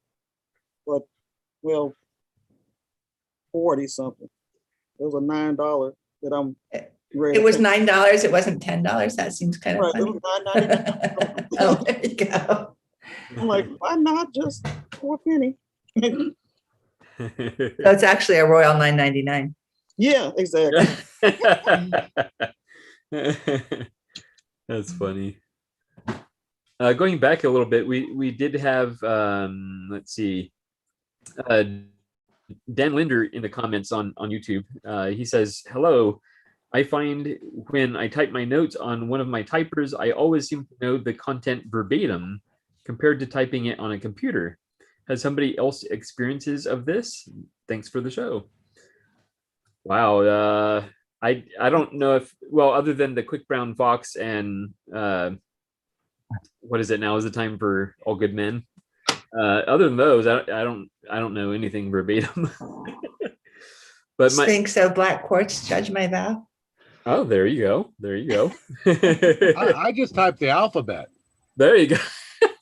You know that, Bob? How pedestrian, Bob. Type the alphabet and then do all the symbols with the pinky and ring finger, and then I go There you back go. and do the number and caps.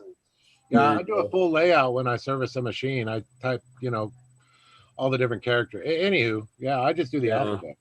Yeah, that's true. Sometimes you just have to keep it simple, and what better way to test every single key? Yeah.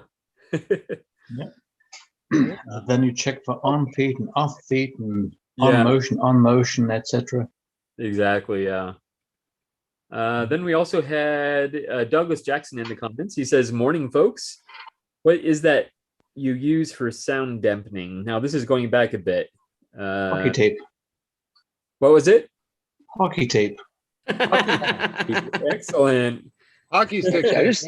You can't buy this stuff anywhere. You have to go to Big Five or any sporting goods store, and it's like $7 a roll.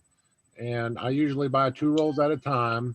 But yeah, you have to get it at a sporting goods store. And I only find myself in the local Big Five maybe 3 or 4 times a year to buy boots and hockey stick tape. So Wow. Whereas up here in Canada, and every hardware store carries that stuff. Of course. Of course. All the kids play hockey. So I just thought of it, and I have some tape that is meant for sound dampening that I had used a while back when I was living in an apartment with roommates, and we had a connecting door. And I wonder how that would work for dampening the sound in a typewriter. Yeah, I have to try that. You can order sheets. Hey guys, I got it in the socket now. Ooh, okay. It's in the socket now. The socket, okay, let's turn it on. I don't know if you hear that. Sounds like a car engine. Can't hear it. It's humming, but it's like a weird noise to me. Again, this is newfangled technology. Hey, Natasha. Uh-huh. Is when it hums, is it a nice even hum, or do you hear like kind of spiky sounds in it? Or like a hum hum hum, where it sounds uneven.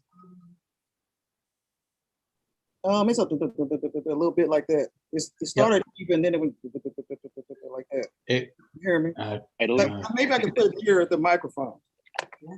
And unfortunately, I think Zoom is gonna block it out. Okay. Yeah. Yeah.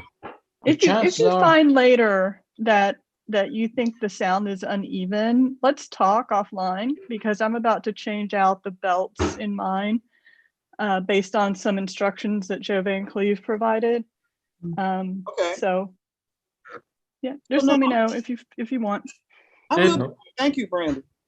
But now I just want to know, maybe I'm a little dense, because I'm just getting into this. But what's the point in it being electric? You can type a lot faster. Try it and see. Okay. Yeah, I will do that. And you can repeat characters, and yeah, it's much faster. Everything is so even. Like the strike force is the same no matter how your pinkies are. I see that. Yeah. And if you make copies, I think back in the old days, making copies was a big deal. And the electrics probably did a better job on those. Yeah. I bought Just easier. I bought some carbon paper. Yeah. And your hands won't get tired either, because sometimes, with manual typewriters, your hands can actually get a little tired. Yeah. I have some arthritis in my hand, so Yeah. So I get a that little carpal tunnel problem solved. Okay, It's because like typing on a computer. really good. It's really like snippy. Oh, like that. Yeah. Gone. Yeah. Pretty cool. I was nervous at first because the back had fallen off while I was talking. While I was taking it out, the back fell out, and then this part is broken over here at the this knob at the carriage return. Carriage return is it's a little cracked right there. It's loose. It's cracked actually. I don't know if it happened in shipping or what. The actual lever itself is cracked, or the no, plastic? The plastic around it. The little plastic. Yeah, that little piece that comes out. Yeah. Yeah, those actually can be replaced. So you may be able to find a parts machine to But replace. other than that, it was doing really good until the ribbon jumped out. So I got to redo my ribbon again. Yeah, that's the one thing I don't like about the 6 series is their ribbon. It's just like you just slide it in. There's nothing to really hold it in place. Yeah, it's not. I mean, I'm finding that out. Kind of clamps in, and those little clamps get loose, and then the ribbon jumps out. I've noticed that on some of my 6 series. So it's not just me, because I've got the problem with some of mine as well. Yeah, the ribbon. One thing I have found with that kind of style of ribbon holder is that they do work better with a thicker cotton ribbon as opposed to a thin nylon. Yeah, thicker ribbon. Probably thicker ribbon tends to do better on electrics anyway, because that's what this is, a cotton ribbon in my electric. And well, I can only have one color because it's a cursive. So what machine do you have, May? It's a 120. It's just like Natasha's. Okay. Exactly the same thing, but it's cursive. I'm pretty sure it's exactly the same. Oh, it is amazing. Amazing. It's amazing. Yeah. It's amazing. I mean, the Electra was the first electric I ever experimented with, and I'm just, And see, that's what I'm doing too. We got that in common too. Great mind. Yeah. It's too bad Joe isn't here, because he has a recent infatuation with the Typewriter electrics. Actually, I guess he's had that infatuation for a while. He's got a similar one. Yeah.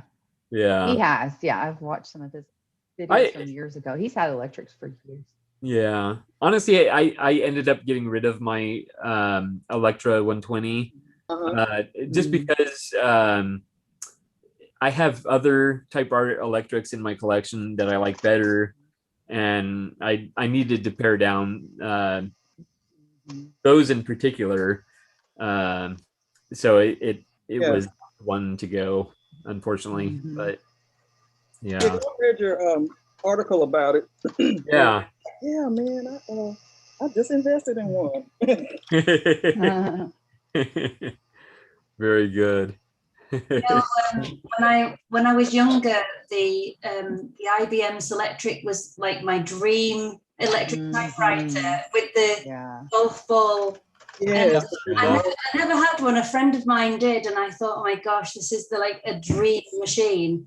And of course, when I was younger, it seemed like that was the kind of machine to have, right? Manuals weren't quite as cool. And it's as I've got older, I just love manual typewriters. I did actually buy a Selectric from America, and it was killed and dismembered on the way over. And so I've got it. It's actually in my loft, and I was compensated for it because you should have seen the state of it. Absolutely looked like somebody had just attacked it. There's no care or anything. It was awful. I had that happen to me. It gave me a nightmare. I actually felt like I was going to cry. Honestly, it was so upsetting. It's so distressing. So I'm actually even to the point where I don't want to look at it anymore. I'm kind of hiding it, but I don't know what to do with it. It's like hiding a body, I don't know what to do with it. It's awful. So I'm trying to think of a way that I can actually just sell it maybe as parts or repair to someone for a fairish price.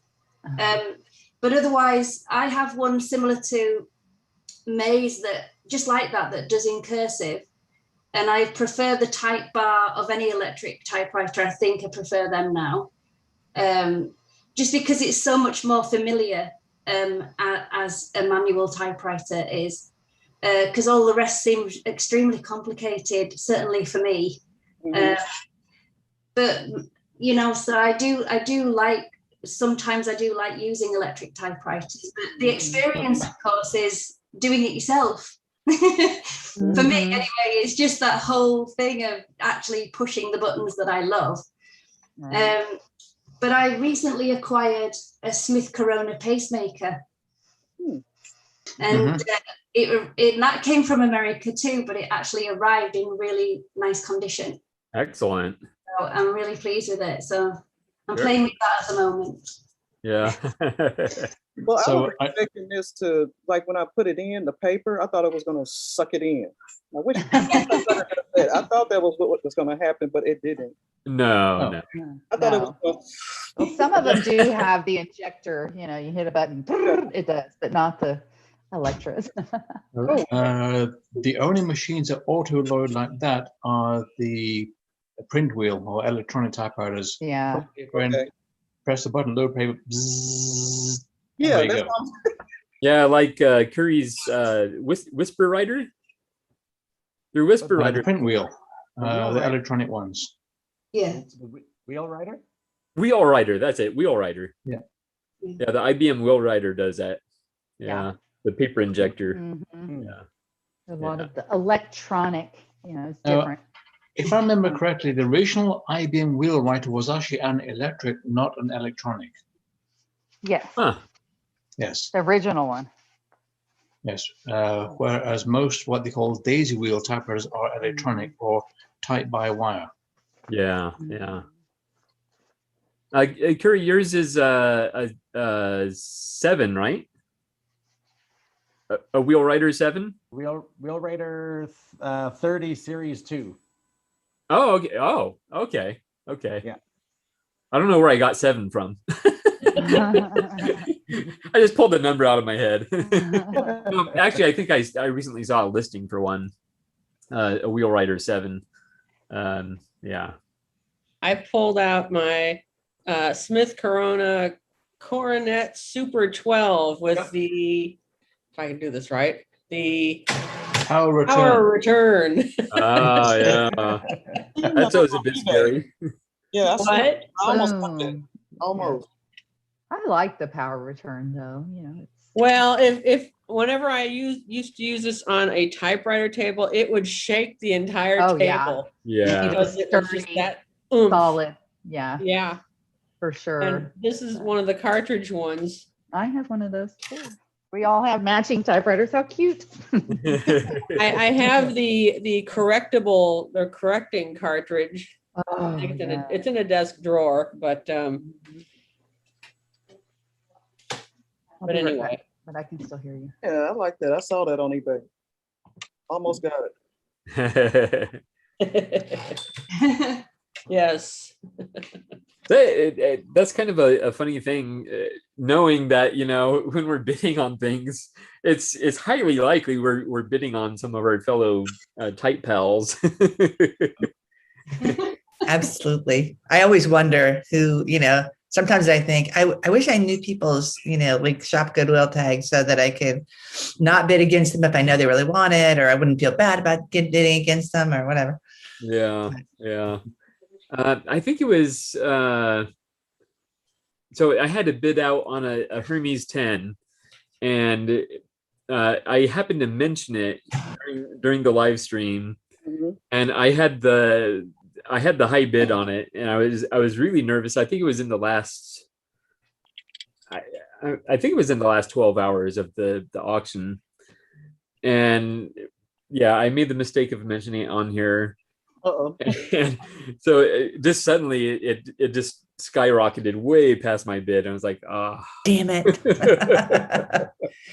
Now, see, if I knew that you were bidding on something, I wouldn't outbid you. But yeah, exactly. But you know, we all have to have a fair chance at, you know, what we want. So it comes down to, you know, who's willing to pay more. There's that. Yeah.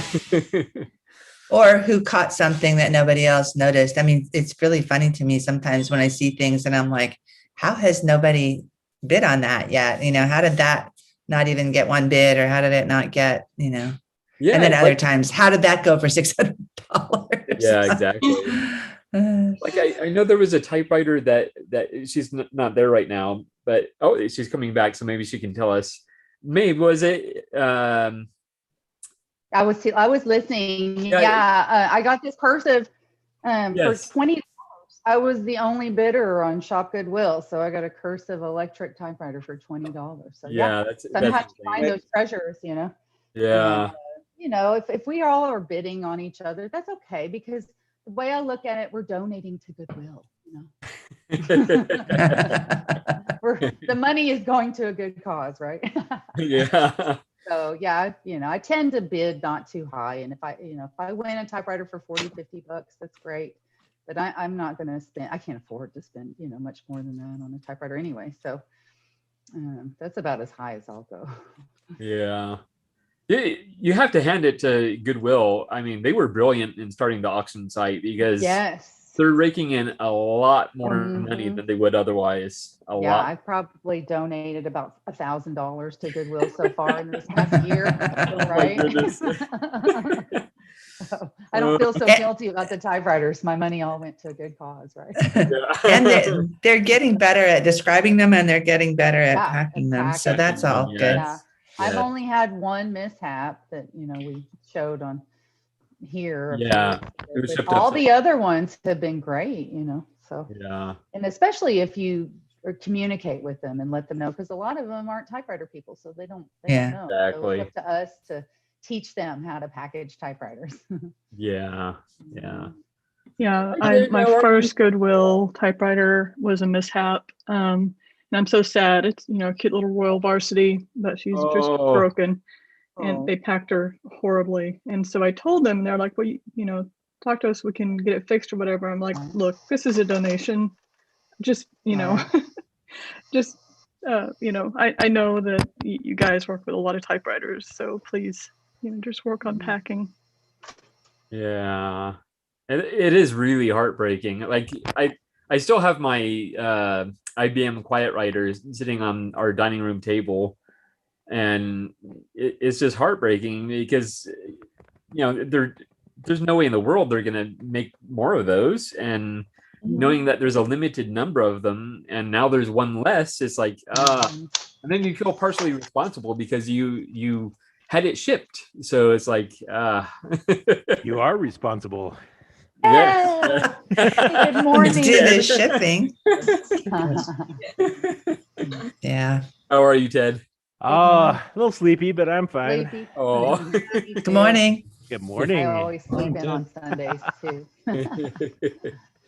Earlier on, we were talking about the different colors available in these side loading ribbons. This particular one is green. I don't know if you can see the color there. Yep. Yeah. That's the single pass. Cool. And the description that Smith Corona used is colors can be practical, exciting, or amusing, but are always attention-getting and distinctive. Red can be commanding and compelling. Blue, quiet but firm. Green is freshness and vitality. Brown is earthly, warm, and friendly. Your reason for choosing and using colors may be different, so dare to be different. It's easy with Chronomatic cartridges. Colors are available in film only. That's great. Did it say anything about gold or yellow? No, those were the only colors available in these particular Smith Corona cartridges. Yeah. There were some printers that you could get gold and silver films on, and there's one fellow in Holland I know who makes reproduction water slide transfers for Royal Typewriters and other ones, who uses them as printers. I bought a couple of water slide transfers from him for redoing my Royal Model O and another person's Royal Speed King from the same 1930s era. Excellent. Yeah. Okay, I thought it was broke, but it's not, guys. Oh, good. Oops. So I snapped it back in, but now this other side won't clamp all the way down. You Well, see, the other side is loose, so you can remove the platen really easily. Yeah, that part's supposed to flip up really easily. okay, I just want to You make can, sure it's yeah, not. there's a little lever in there, that little silver lever right underneath. You can push it away from you, and the platen just pulls Pops right out. out so easily. That's the Lifts right beauty out, of yeah. these typewriters. You can switch the platens. Yeah. Back in the old days, they were made, different durometers for different typing purposes. So you could See how loose it is, be though? Like, swapping out. so that's Yeah, normal. mine's like that too. It doesn't, Okay. Okay. Not it's specific. loose. I mean, it goes down, but it doesn't, yeah. Yeah, I I want don't to know. stay down. Oh. Yeah. Well, there's a little metal tab that sticks out of the, I don't know if you can see it. It the should little clip, metal yeah. clip, and it might just be a little loose. You can bend it a little bit. This little Yeah, I'll work on metal tab right here. If you bend it, because sometimes it gets a little bent. You can it. Yeah, yeah, I easily, see that. Okay, I see you. yeah, and so bend it to where it, locks down into the frame right there. Exactly. That's probably what it is. Receptacle. Yeah, Let me get my flashlight. I got you. yeah. Well, I love these macro cams. They're so I know, huh? It's coming in pretty handy right now. Yeah. Yeah. Yeah. I'm waiting to see Diane's footage on her Upstrike typewriter where she Oh, yeah. installed. I have it, I think, on my iPad, but it's very short, and Oh. I'm not sure if I could get it on here anyway.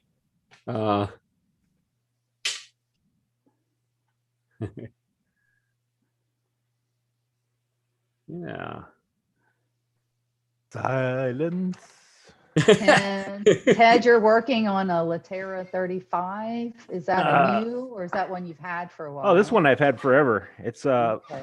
a letter of 32 dropped into the shell of a letter of 35. Oh, it's a Franken typewriter. A huh? Franken typer. Cool. That. So you said it's a 32? Yeah, it's a 1964 letter of 32.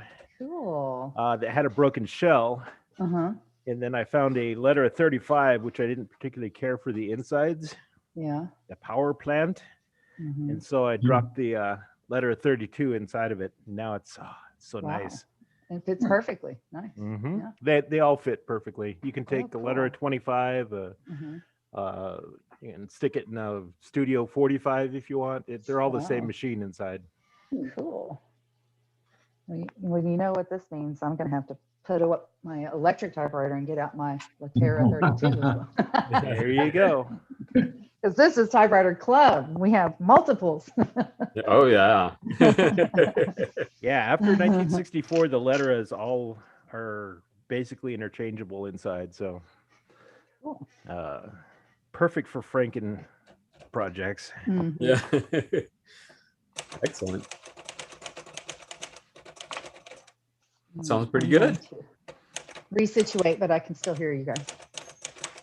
It's kind of hard to type on electric and hear what's going on at the same time. All right, so I do have my typing prompt. Oh yeah. A message in a bottle. Why Why Oh, the nice. only bottles? Why the only bottles they had on the ship were Bundaberg ginger beer? I'm not sure, but I do enjoy ginger beer. So yeah, feel the heat in the back of your throat, and so here we go. All right, it's like a little scroll now. Okay, so Hear ye, hear ye. yes, yes. I have to put on my official voice. Okay, so to whom this message finds, I have been shipwrecked on an unknown island. I'm okay, so there's no need to send help. However, I'm in need of a few things.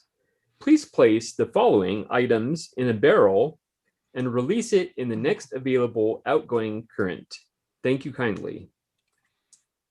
Deodorant, toothpaste, 2-in-1 shampoo and conditioner, 1 Baco typewriter ribbon, and of course I need a speedy spooler, a hand crank drill, sealed case of correct type, 12 jars of Goober grape, not the store brand, the Oxford English Dictionary.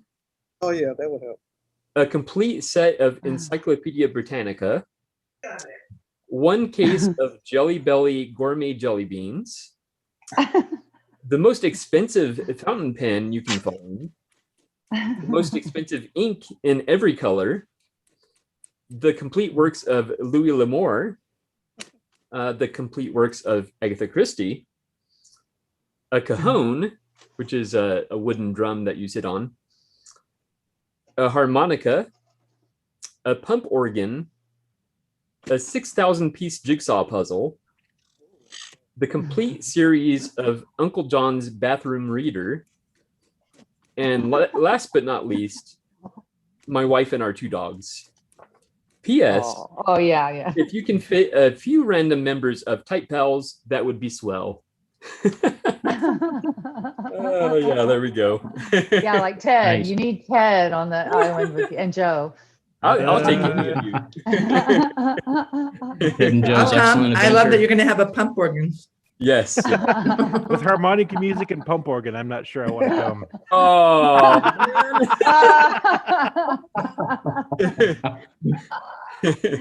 well, yeah, I could very well bring like an electric guitar or my synthesizer or my little oscillators or anything like that. So, yeah. Need electricity then. Yeah. Well, but with the pump organ, you could do some nice experimental drone music. So I suppose you could, but would you want to though? I do. I love that weird music. So yeah. Whoever got your list would figure, oh, it's cheaper just to go rescue this guy off the island. I know. And everything he wants. Just go send the Navy fleet out and pick him up, please. Oh, yeah. So I had fun with that. Yeah, and I used the brown on the brown and black ribbon. Cool. Yeah, so that's pretty good. I'm not sure. I think that's the one I got on Amazon, because I also have a black and brown one. That's the We Are Memory Keepers, which honestly I kind of prefer the We Are Memory Keepers one, because this one, it seems to have globs of ink on it. So occasionally you get like a little splat of ink. So Character. Yeah, there you go. Character. No one likes globby ink. Yeah. Excellent. Oh, Natasha noticed the 0 key doesn't work. No, in the chat. Oh no, it's it could be a linkage that's become disconnected. That's actually pretty common. Yeah. So if it doesn't work at all, like if you push on it, nothing happens. Like sometimes they get stuck, but sometimes the linkages do separate, just like with manual typewriters. And so you'll have to open it up underneath and see how it's all connected. But you'll be surprised at how similar they are to the standard manual typewriters. So yeah, I be able to follow that. Hitting it, and it's occasionally working. So that's probably, she just needs to degum the underneath where the well, not interposers, that's IBM, but the rack where everything attaches right underneath, it gets gummy and sometimes it won't trigger they're susceptible to all the gunk and dirt that manual typewriters are, and sometimes more sensitive, because these things work so much faster. They almost have to be cleaner in order to work well and fast. So I it's guess just a matter of cleaning. They're all dirty. Almost all typewriters have to be cleaned at some point. Yeah.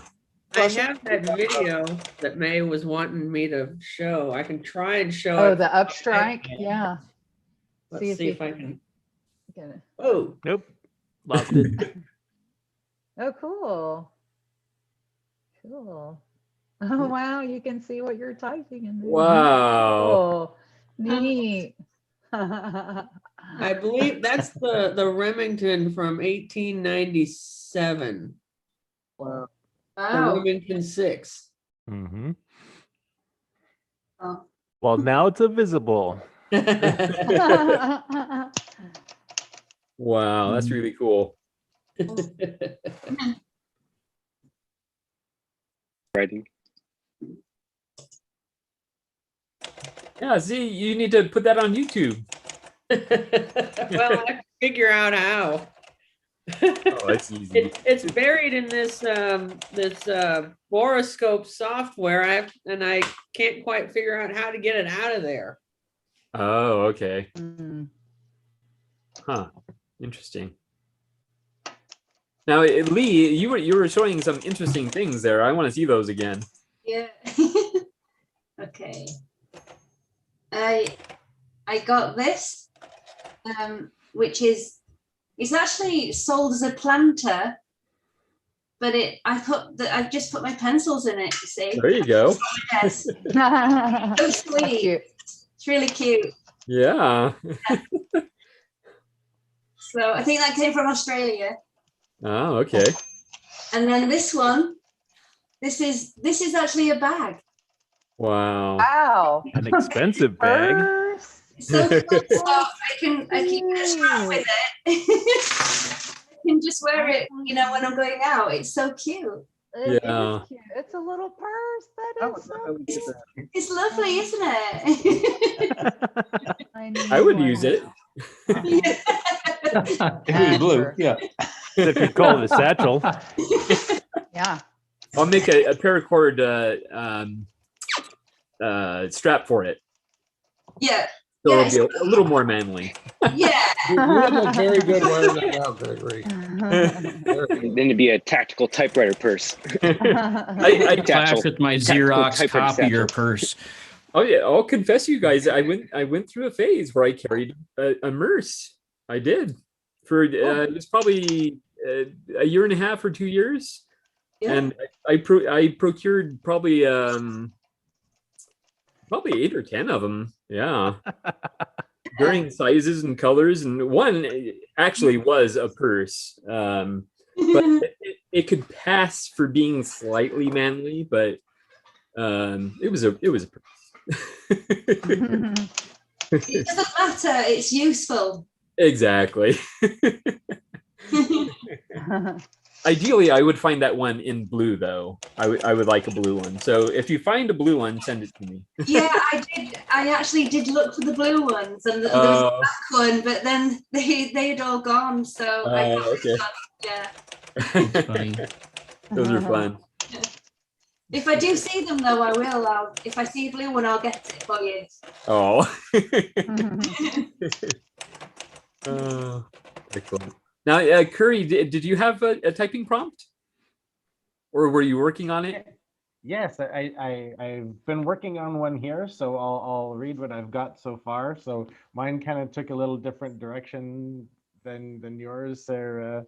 So mine, just sit right back and you'll hear a tale of a fateful trip that started from this tropic port aboard this tiny ship. Of course, hopefully everybody knows what that is from. Copyright violation. Yeah. Back in the 1960s, 1964 to be exact, 7 people were stranded on a desert isle for 3 television seasons. For being on one boat for a sightseeing tour, they sure seemed to have a lot of stuff with them. I'm surprised they didn't have a typewriter. But wait, it appears they did. Mrs. Howell, the millionaire's wife, according to the interweb, did have a typewriter along on the trip. I might need help from the typosphere to find out which one she had, or I'll have to binge watch all 98 episodes to find it. Oh. I was with them, going to be stranded on a desert island for an undetermined length of time. I would want to have a sturdy pre-1950s machine and some extra ribbons. But how would the tropical heat and humidity affect a metal typewriter? Would it rust solid before we got rescued?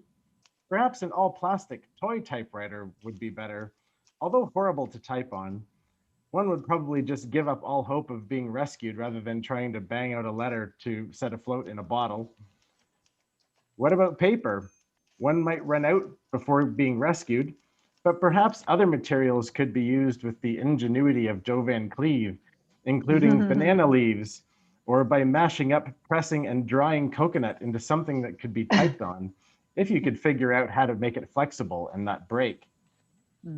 I'm starting to think that setting a large fire would have better results. If I had this 1947 Royal Quiet Deluxe with me, I wouldn't throw it on the fire. So far, it's got to be my most favorite Royal to date.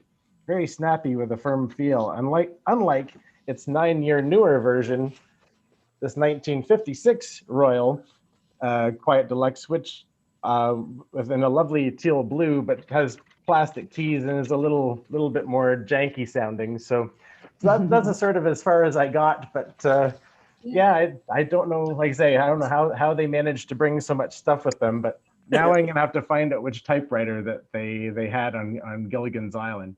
Yeah. I'm sure they had one. Wow, because I was like a huge fan of that show. Oh my goodness. Yeah. Yeah. Definitely. Yeah, there's an entire Instagram donated or dedicated to finding typewriters in movies, and I think I've seen it on there. I don't know the name of it, but I think it's called Typewriter Spotting or something like that. It's all in the whatnot, but yeah, it's on Instagram, Typewriter Spotting or something. Very good. I'll have to see what I can find out before our next week's call. Maybe I'll have somewhere I can share about that. Yeah, have a mission. Yeah. You guys might be surprised that I've never seen a single episode of Gilligan's Island.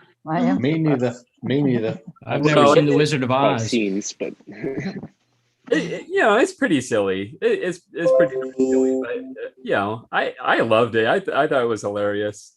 And actually, now there's probably quite a bit of it that would be considered politically incorrect, but it was the times, and it's probably one of those shows that has not dated well or aged well, and has not aged well. But I would like to go back and watch it, especially knowing that there was a typewriter in there now. I'm gonna be curious to see if I can find it. Yeah. But thank you. Thank you. Very good. Talking about, I don't know if anybody's seen. Oh, sorry. Talking about typewriters in TV shows, Lee might remember the TV show UFO from back in the 70s. Yep, Remember that when you were a kid? Okay. Now the opening scenes had an IBM Selectric typewriter typing out the secret headquarters alien defense organization. Right now, at that time, that was the pinnacle of technology, was the IBM Selectric.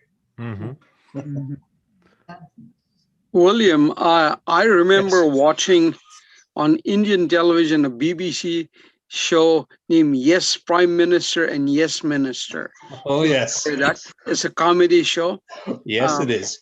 Once in a while, we would see typewriters in there, in the office scenes, but nothing very much. Typewriter-wise, but it was a wonderful show. Yeah, that was more a satire, play on words, play on people, play on situations, as opposed to anything else. But it was amusing. Yeah. Yes. Yeah, I'm a big fan of British television. Yeah. At the start of what is it, Night Stalker or something? They start out with the character typing on a royal standard of some sort. KMM. Yeah. Excellent. Or it might have been an HH. I can't remember. Yeah. Kolchak. Kolchak. Yeah, the Night Stalker. Yeah, it was on last night. Oh, okay. I know you like Diane. I know you like those old school TV shows. Your favorite is Hogan's Heroes, isn't it? Yeah, it is. Yeah. There are a few typewriters to be seen in that as well. Yeah. Although, for for use by the Germans, they really aren't the appropriate ones. Oh. I think they have like a royal or two in there. Oh. I've seen like a light green Remington on an episode of Doctor Who where Sarah Jane Smith, the reporter, so that was from the 70s. Yeah. So when she was typing up some article or other, and they showed her typing, and they showed the type on the screen on the paper, and yeah. There was a video that I just put a link to in the chat that I saw the other day. I don't know if anybody watched it. It's only 5 seconds long. It. Yeah. I watched it. That's Just, freaking hilarious, Eric. Yeah. Thank you. That's great. I won't spoil it. I'll let everybody watch it. It's typewriter related, so. Oh, okay. Yeah. I saved it in the chat, so it'll be on the website. Yeah. I'm putting our show notes on the website now, so yeah, rather than in the newsletter. Yeah. I like the new location for the typing prompts. Yeah, it makes a lot more sense. It's just crazy it took me that long to figure that out, but after like 5 people said they couldn't find the prompt, I figured maybe I did something wrong here. oh, you moved them? Yeah, well, they're still in the same place, but there's a new place to access them in addition, which is the top navigation bar. So it says schedule and prompts. So it's right there at the top of the page. You can't miss it. Oh, okay. Yeah, because a lot of people were not able to find the prompt. So I finally learned my lesson. Yeah. I did want to show this book I got. I've been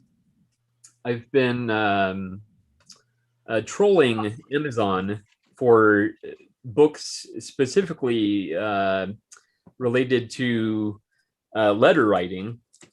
So I picked up this one, To the Letter by Simon Garfield, a celebration of the lost art of letter writing. And let me tell you, I was not expecting something this detailed.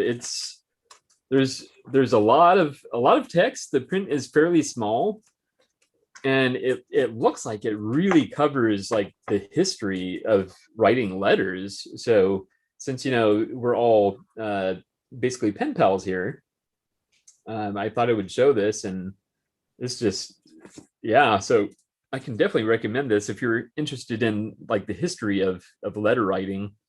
There are some others. I have one in my cart right now. I think that one is specifically about pen pals, if I'm not mistaken. But yeah, this it's a good size, and I was very pleased with it. And considering it was hardcover, it was pretty cheap. It was like $15, I think. So yeah, very, very happy with this book. And after I finished my stack of books, well, I'm never going to finish my stack of books, but that's going to be somewhere in the next stack, and I will read it at some point. Oh, and then I do have one more thing to show. Because I love music, stranded on an island, I would definitely have to take this with me. It's actually a pretty rare device, the Tape Talk 2. Interesting. I don't remember the company that makes it, but that's the model anyway. So it's essentially, I don't know if you can make out the cassette tape there. Mm-hmm. It's essentially a hand crank dynamo. Wow. Now the problem is I've had this for several years, and so it's developed an issue, and you'll hear that in a moment, if Zoom doesn't block it out. And I do have like a music tape in there, so honestly, YouTube probably isn't going to recognize it, because you'll hear, hopefully you'll hear the sound and discover why YouTube is not going to recognize it. Crank it. Without further ado, yes. Cool. I'm gonna step away for a minute, but I can still hear you. Nope, can't hear you. Well, he's got to turn it on still. Oh, you didn't hear it? No. Oh no, I was blocking it. Okay. Oh. So let me see if I can turn on the original sound. All right, so I have turned on original sound, so hopefully this works now. Yeah, because it's pretty loud. The noise that has developed is pretty loud. So.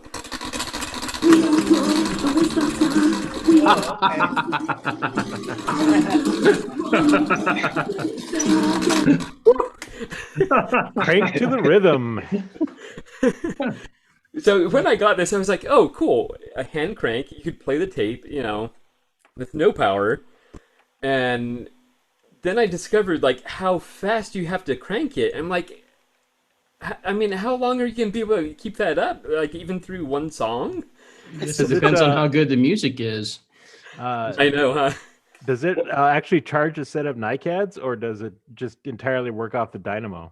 It's entirely off the dynamo yeah. That seems extremely impractical. I know. Well, it is. Trust me. Now maybe you could hook it up to a Dremel. Team up with Bob. That's an interesting thought, actually. But I think here it actually does have. You can plug it in. Mm-hmm. But there's no internal battery though. But I don't know how well you heard the music, but it was Michael Damian. I don't know if you guys remember him, but he was actually a soap opera actor, and he put out I don't know how many albums, but Restless. Yeah. What's that? The Restless. He was on. There you go. Thank you. Yeah, so I forget what his big hit was. Rock On. His big hit was Rock On. A pretty famous song, actually. If you heard it, you would recognize it. That was him. I remember that. Was it Hey Kids? Blah blah blah. Yes. Now, yeah. I don't think he was the original one that did it. Oh, okay. Because I think there was a 70s version. Oh, who was it? I'm not gonna remember his name now. Even though I have the record of David Essex, was it? I think you're What's right. that? David Essex. Yes, that's it. Yes. Thank you, William. I'm dating myself. Yeah. So basically, these were actually created for missionary work. So they would be out in the jungles or what have you, and they would basically be able to play tapes or Bible stories. Yeah, Bible stories for the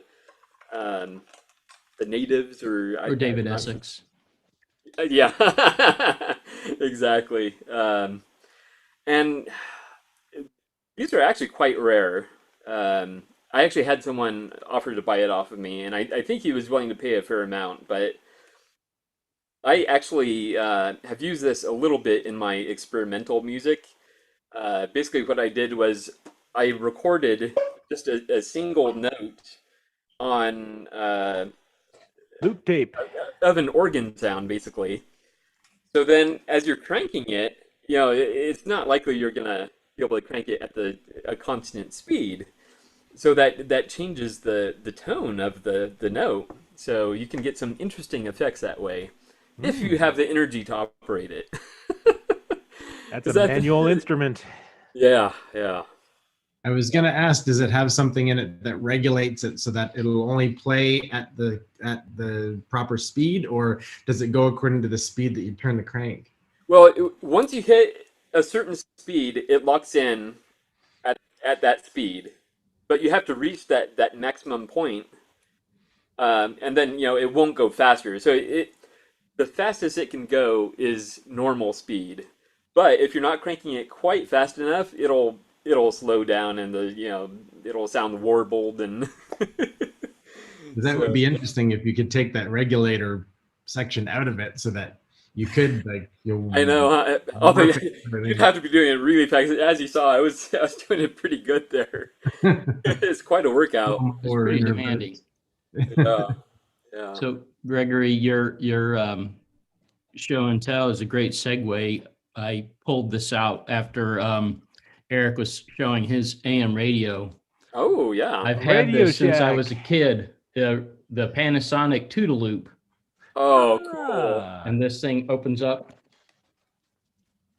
So you tune in your AM stations here. Mm-hmm. It's got the speaker here. Wow. And they'll play while it's closed. I guess somebody could carry this around with them, put it on their wrist, whatever. But this has been kicking around since the 70s. So Radio Shack sold those too. Oh, they did? Colors, yeah. Nice. That's really cool. I like kind of offbeat or original designs like that. It's really fascinating. Like there's well, it was an 8-track player, but I think it also had a built-in radio. But it's this sci-fi looking egg shape, and I don't really want to get into 8-tracks because they're very, very finicky. But if I got one of those at a good price, I would be very tempted to dive deep into 8-tracks. It's just a very unusual design. What's that there, Ted? What's what? Oh, just some books that I got this week. Oh, okay. Picked up this whole stack for $50, which was pretty good because this book, this Dan Post book, Antique Typewriters, goes for that by itself usually. And nice. I picked up a bunch of different typewriter books. Because you don't have enough. Well, I mean, I have most of these, but I didn't have this one. But it's always useful to have a few spares. Oh yeah, definitely. You never know. So yeah. I wanted to show off those. Yeah, those are pretty cool. Nice finds. So, some of the typewriter related books can be very, very expensive. They can be very expensive. Yeah. And they can be hard to find. Exactly. I jumped on that pretty hard. Good. Isn't there's a title like Typewriters for Writers, I believe, that I've searched for time and again and never seem to find it anywhere. Oh, I haven't heard of. I think that's the ebook I'm reading. Typewriters for Writers. Yeah, I've seen it as an ebook. It's like a self-published ebook. Oh, is it ebook only? Yeah, yeah. Okay, well that would explain my dilemma then. Yeah. You can find that. I think he still sells it on Amazon, and it's like $3 or something. That's it's not very expensive. Cheap. Very cheap. Got it. I'm slowly working my way through it because I tend to read the paper books, but when I'm in the mood, I'll pick that up and pick up my little. I think that one is the one of the e-ink Kindle readers. I forget which one. I'll just read it on there, and it's. I'm not too far into it, like maybe 20% or something like that. He has good information, but he kind of jumps around a lot, and yeah, it's obviously a kind of the first time he's published anything, but it's good information. He's got a lot of good pictures in there, and definitely, I think there's some cleaning tips and various things. It's pretty comprehensive. Yeah. Who wrote that book? Anyone we know? Oh, nobody I know, but Yeah, and that's been a real catch-22. I wouldn't mind. Did you say you were able to pick all those up for about $50, Ted? Yeah. Okay, where did you purchase them locally or? No, it was on eBay. I was just going through eBay for my normal searches for typewriter repair books, and okay, that was a good score. And I saw all these, and I was like, "Ooh, well, most of those you can't get very easily anymore." So yeah. Well, and I just picked some up. I just picked up a plethora of books. I think I paid too much for them, but that's just my opinion. I haven't got it all figured out. I'm very interested in having a collection, obviously, like most people, but I'm not sure it's something I can afford to do. it's very expensive. I've paid upwards of $400 or $500 for a typewriter book. Okay, I feel better then. Yeah, it's if you're looking to complete the collection, it can get pretty pricey. Well, I'm more interested in the manuals, whether they're bound at the factory or repops or whatever. Me too. And we were talking about Halberg Royals earlier, or you guys were. I wasn't here yet, but I've got the service manual coming, so the Royalites and such will finally have a Bible. Want. That's good news. Yeah, definitely. Yeah. Well, I don't even have any, but it's cool just to see them being put out there. Yeah. I think the Royalites and their kin, they I think they have a little following going. It's not like the Hermes, but we could have a very small cult. They're nice looking machines, and I like their return levers, but they're a little too mushy for my taste. A little too fragile. Oh, I like the touch on mine. Yeah, mine is good too. Hey, I do different too. strokes, different folks. I mean, Yeah, it's really a matter of taste. I'm not saying that it's a bad machine. Yeah. I'm just saying it doesn't suit my taste. But I'm real with the Olivetti's. Sorry, I'm real excited to see where the future goes in typewriter manuals or typewriter books on typewriters.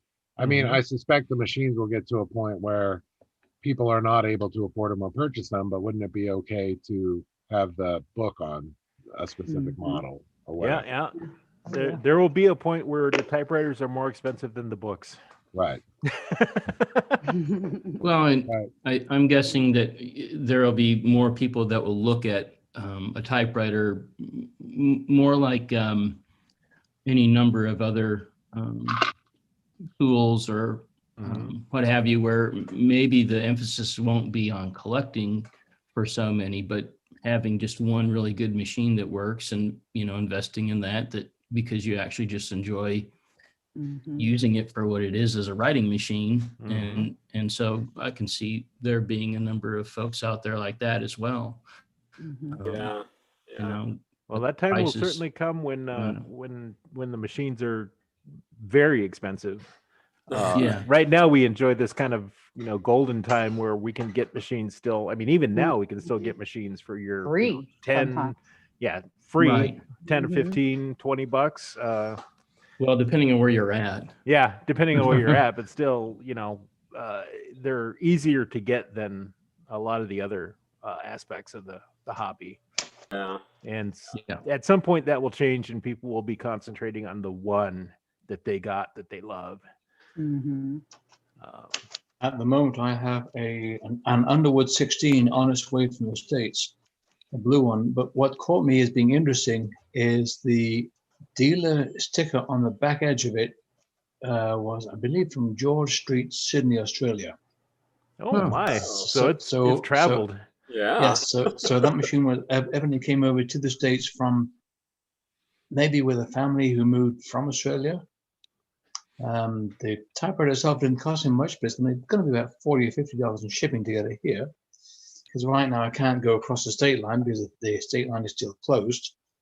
Oh, okay. Or the US border. Can't have you dirty Canadians in here. I know. But I have registered for my COVID shots, so I'll be informed when my first one is available.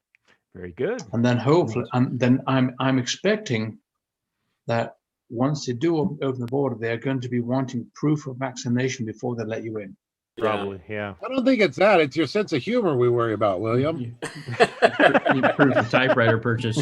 Yeah, because it would have been free shipping to my US pickup point, but $50 to ship it here. But if I ship it to US pickup point, how long do I have to sit there before I can get to it? Yeah, that would be a problem. Gonna do some cross-border typewriter running. I have a question to ask. Given all of you on the call, has anybody gotten in and worked on the escapement of an Olympia SM9? Yeah. How much work is it to get in to the escapement? I don't know how to describe the part, but I like on my facet TP1 on the escapement itself, there's a little wire. It's like round, it clips into the escapement wheel, and then it pushes up against that dog that. So when you slide the carriage back, it silences it. And so on this SM9 that I have, that wire is kind of shifted, and it needs to be like moved back into position. So to get in there to readjust, that looks like it's going to be a chore. And I'm just curious if you have any advice. Yeah, I agree. And I bet you Ted would have more advice, but I'm looking right now at all these pokers that I have. And I cut them. I cut the tool so I can reach down in there. Yeah. On a SG, you'd reach up, but on an SM, you could reach down. So don't be afraid to pick up these pokers. And I've got tools like that, but it looks like there's a little tab that it needs to. I'm under the impression, since I can't find a diagram anywhere, all I can see is, like with either my, readers or I've got like a magnifying visor that I sometimes use for tying flies. Yeah. And I can look closer with that with a bright light, but it looks like it's going to be, something that needs to be taken apart for me to properly move it into the position it should be in. Let me see if I can find you an illustration. The trick is that we've got these tools available, and it's okay to remake them, cut them, trim them as needed. So don't be afraid to manipulate, a $1 tool to have it serve you. I think that would be my biggest advice. Well, but I have the tool that can grip that little piece of formed wire, the ring, but it's getting that. In other words, I can press up against the ring. I could get like a little hook on it, whatever, but it's getting that ring past the tab that is preventing. It's hard to describe it, and I certainly can't hold the typewriter up and show it, but it's not just a matter of pressing up against it and moving it, because it looks like there's a little tab in the way. And so it's just a bit puzzling. Let me see if I can find you an illustration. Yeah, you'd have to work around the tab. And I apologize. I'm thinking right now, and I can't remember this tab to save my life. Well, that's what it looks like to me, and I could be wrong. So if there's an illustration out there anywhere, then that would be incredibly helpful just in and of itself. Yeah. Well, I'm sure if anybody would have it, Theodore would. Let me see what I can find. Yeah. But my biggest thing I tell people is don't be afraid to make the tools you need.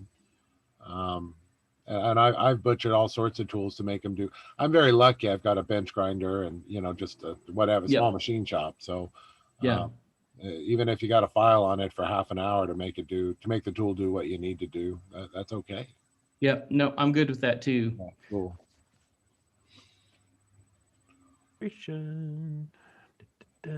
I'll be right back. Looking. Okay, I found one. You found one? Ooh, awesome. Let's see if I can bring it up. Have to make a new scene. Let's see. Window capture, X composite.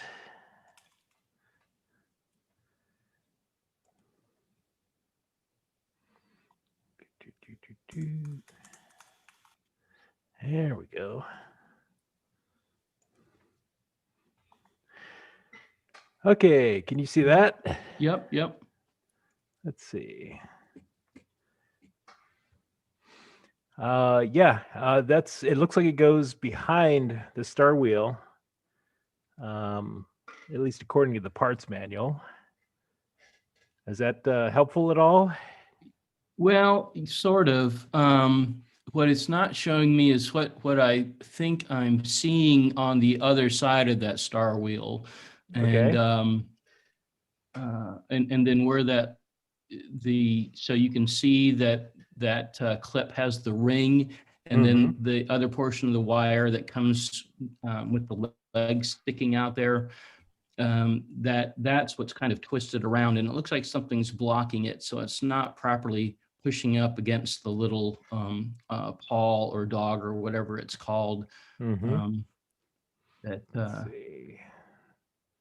That doesn't seem to help much. That's ribbon feed.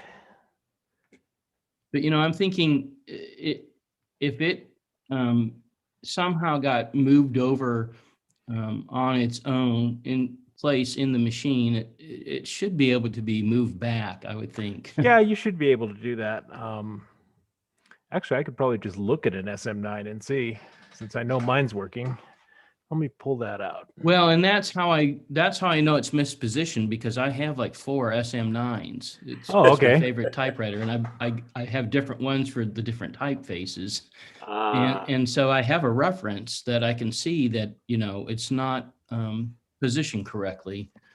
And I'm just not wanting to, it's like a question of, do I take it apart quite a bit to prevent damaging something, or do I just try to, force that over and just jam it?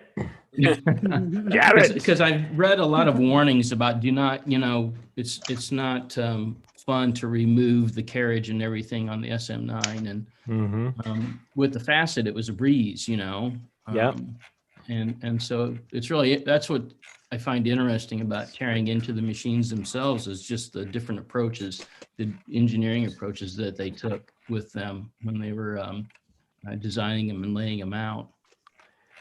I don't see anything in the main part of the service manual on the silencer spring. Let's see. Hopefully I can find a illustration of the complete mechanism, but I'm not seeing one. Unless, no.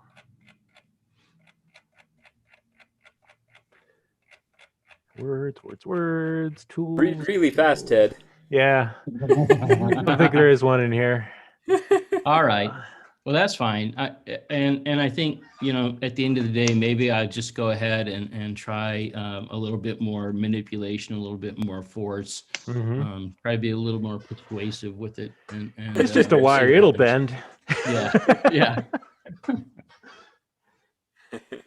And if I mess it up, then I'm going to have to learn, more about really taking the machine apart. So exactly, it's a learning opportunity. That's right.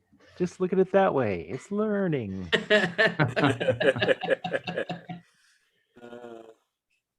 I have a project machine for just that reason.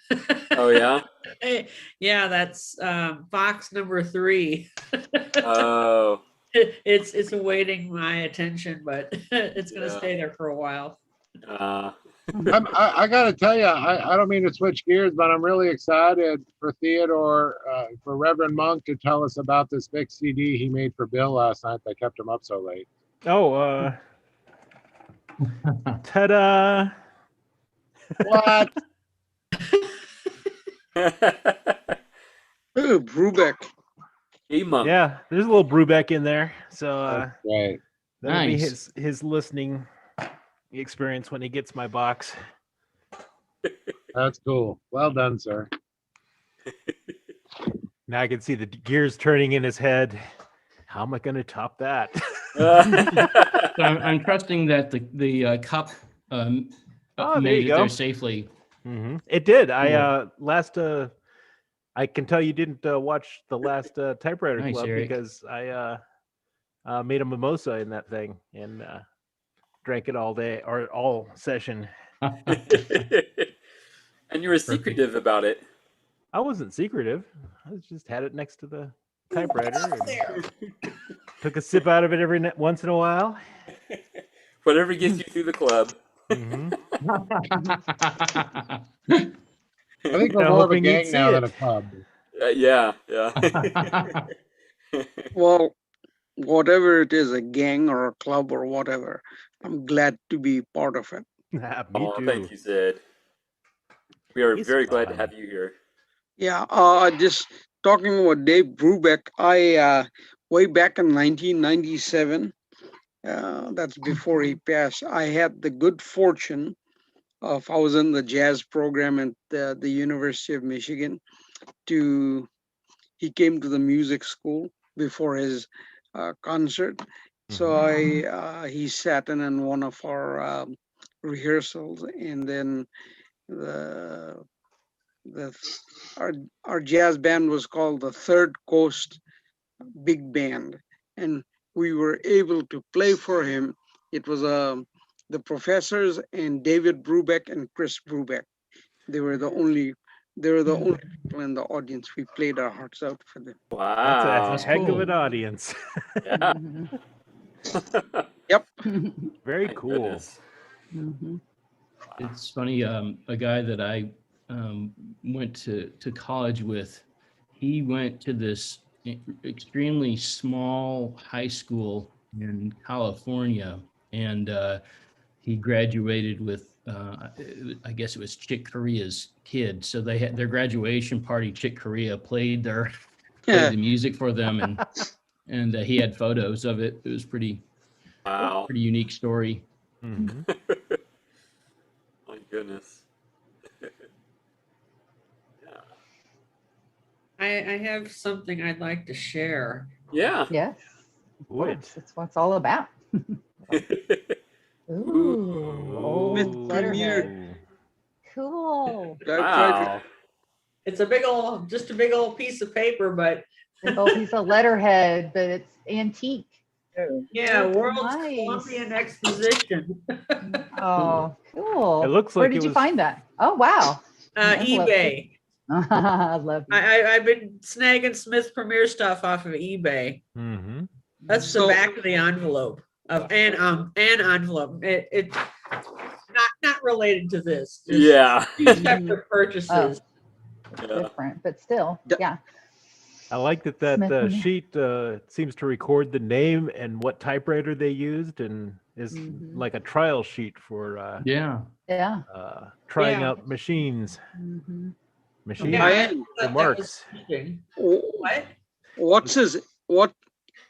How old is this sheet of paper? Like from what time period is it? Columbian Exposition, that might be the late 1890s. Wow. This really is a piece of history, eh? It is. Very amazing. Cool. Well, it's wonderful find, Diane. Wonderful. Hey, it's kind of funny. That would be a good way of keeping track of your pen pal letters. Make a copy of it and then type your correspondence records on it. It's very hard to make. That is cool. This is the letter that's in the envelope. The Fitzgerald Shorthand and Business School for somebody who was purchasing a machine for a grand total of $60, I think. Wow. 1903. Yeah. Cool. I wonder if they paid their balance. It says balance $20. Yeah. That's why they're not around and anymore. Somebody wrote a pen at the bottom, buy cash.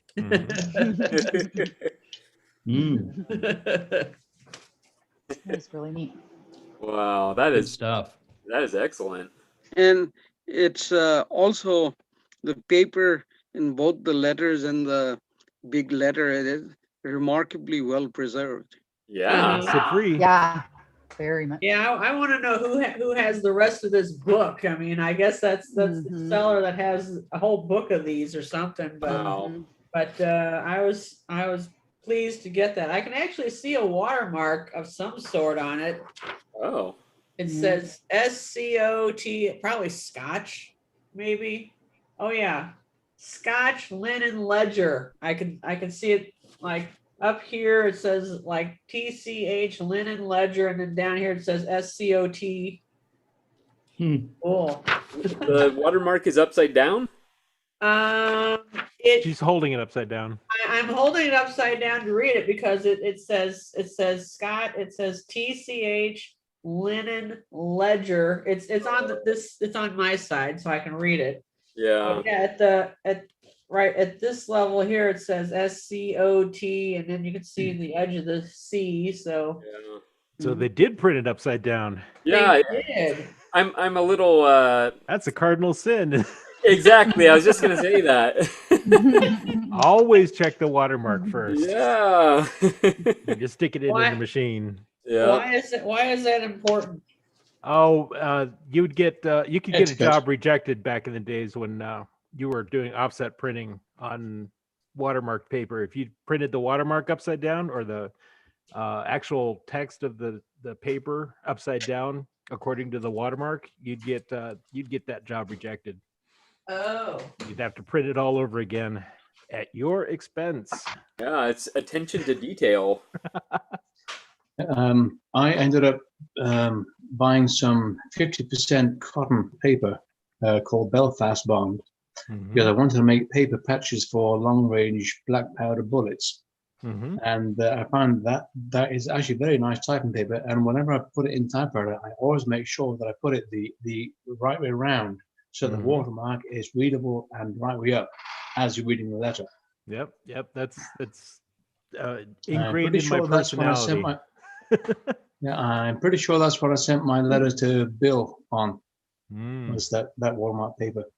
Cool. I'll have to go back and relook at your letter, William. I do remember the typeface.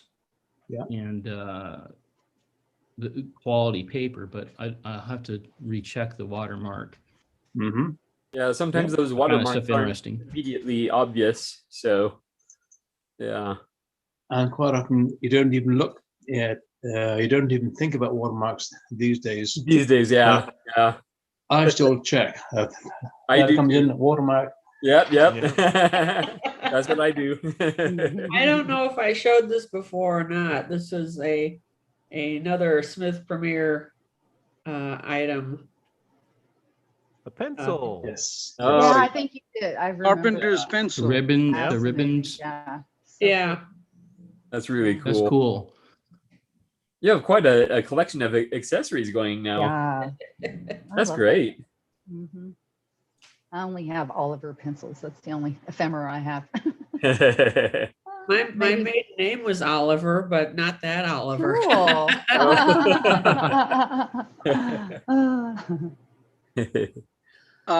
Diane, did you get the pencil also from eBay or some? Or Yes. Okay, thank you. Very good. Well, yeah, that came from one of the Typos-Varians, Greg Foodash. Oh yeah. Oh yeah. But not everything came from him, but that pencil did. The anti-key chop. Yeah. Okay. So he actually sells stuff too. He doesn't keep everything. He does. He he sells has a stuff. pretty thriving business selling stuff that he buys and resells. Wow. Or he buys out whole typewriter shops and collections and such. Wow. It's a pretty thriving business for him. Like typewriter shops go out of business and he buys the whole. Yep. From estate sales, everything. He travels around the country and picks that stuff up. Contact to have. Who does that? Greg Foodash. Greg Foodash. Yeah, that's that actually sounds like fun. His eBay name, eBay name is the Anti-Key Chop. Yeah. It's his website too. He has I've seen his website, but I didn't know he sold stuff. That's cool. Yeah. Yep. Yeah, he's how I connected up with this lady and her brother up in Jacksonville, Illinois, who had the unexpected find of a humongous typewriter collection in their late father's basement. Mm-hmm. And I delivered a Hammond 1 because it was one of those wooden ones with the half moon shaped keyboards, and it was wood. And basically he got in there, and when Richard Molman say, Greg got all the good stuff, but Richard got some good stuff out of there too, because Richard drove down from Chicago to view this, because I contacted him about it, and he got one of these roll top desks that can hold basically a standard typewriter, and it's got the kind of like tiger wood or something. Oh yeah. It's really funky. He got that. I've seen one of those relatively locally, but they want $500 for it. I don't think so. I mean, yeah, it's cool, but I don't want to put out that much money for it. I'd save that for my Smith Premier 9. Now I'd put out that for that. Yeah, they had one of those locally here with a Chicago in it. And they wanted like $700 for the pair. And it sat in the local Craigslist for almost a year before someone bought it. But that tiger stripe case, the roll top desk, it's like a little mini roll top desk that you roll the thing up, and then the sides fold and then down. and then the sides go boom. And he showed it to me after he took a picture and posted it after he cleaned it up, and he cleaned it up very nicely. They're pretty. They are pretty typewriter tables. Well, I have a writing table of that sort, the roll top thing, but the thing is, I got it for free off the basement of one of my neighbors, elderly neighbors who had passed away. So me and my cousin, we picked it up and we walked it home, but it's in such bad shape that I wouldn't even put a Olympia SF, like dinky little typewriter on it, because I think it'll just fall apart. Collapse. So yeah, I'll have to, sometime in the summer, ask one of the guys who does restoration type stuff on furniture and stuff, have him come in and take a look at it and give me an estimate. Yeah, could be a nice typewriter table. Yeah, it would fit Olympia SF or one like say the typewriter that's sitting behind Gregory, the SM3, but it won't fit kind of a standard Remington or something. And then I would be frightened of putting anything heavier on it. Yeah. Yeah. I think it's from the 1890s. Ooh. Wow. If nothing else, my aunt says we'll have it repaired and just put it out as a decoration. I said, okay. Yeah. Just don't lean on it. Yeah. Yeah, you invite guests over and say, "Oh, don't touch it. I'm not responsible for anything that may happen to you." Right. Yeah. Oh man. Yeah. Did anyone else have a typing prompt? I think we got. I did. Oh, you do? I did it kind of like like online dating. Okay.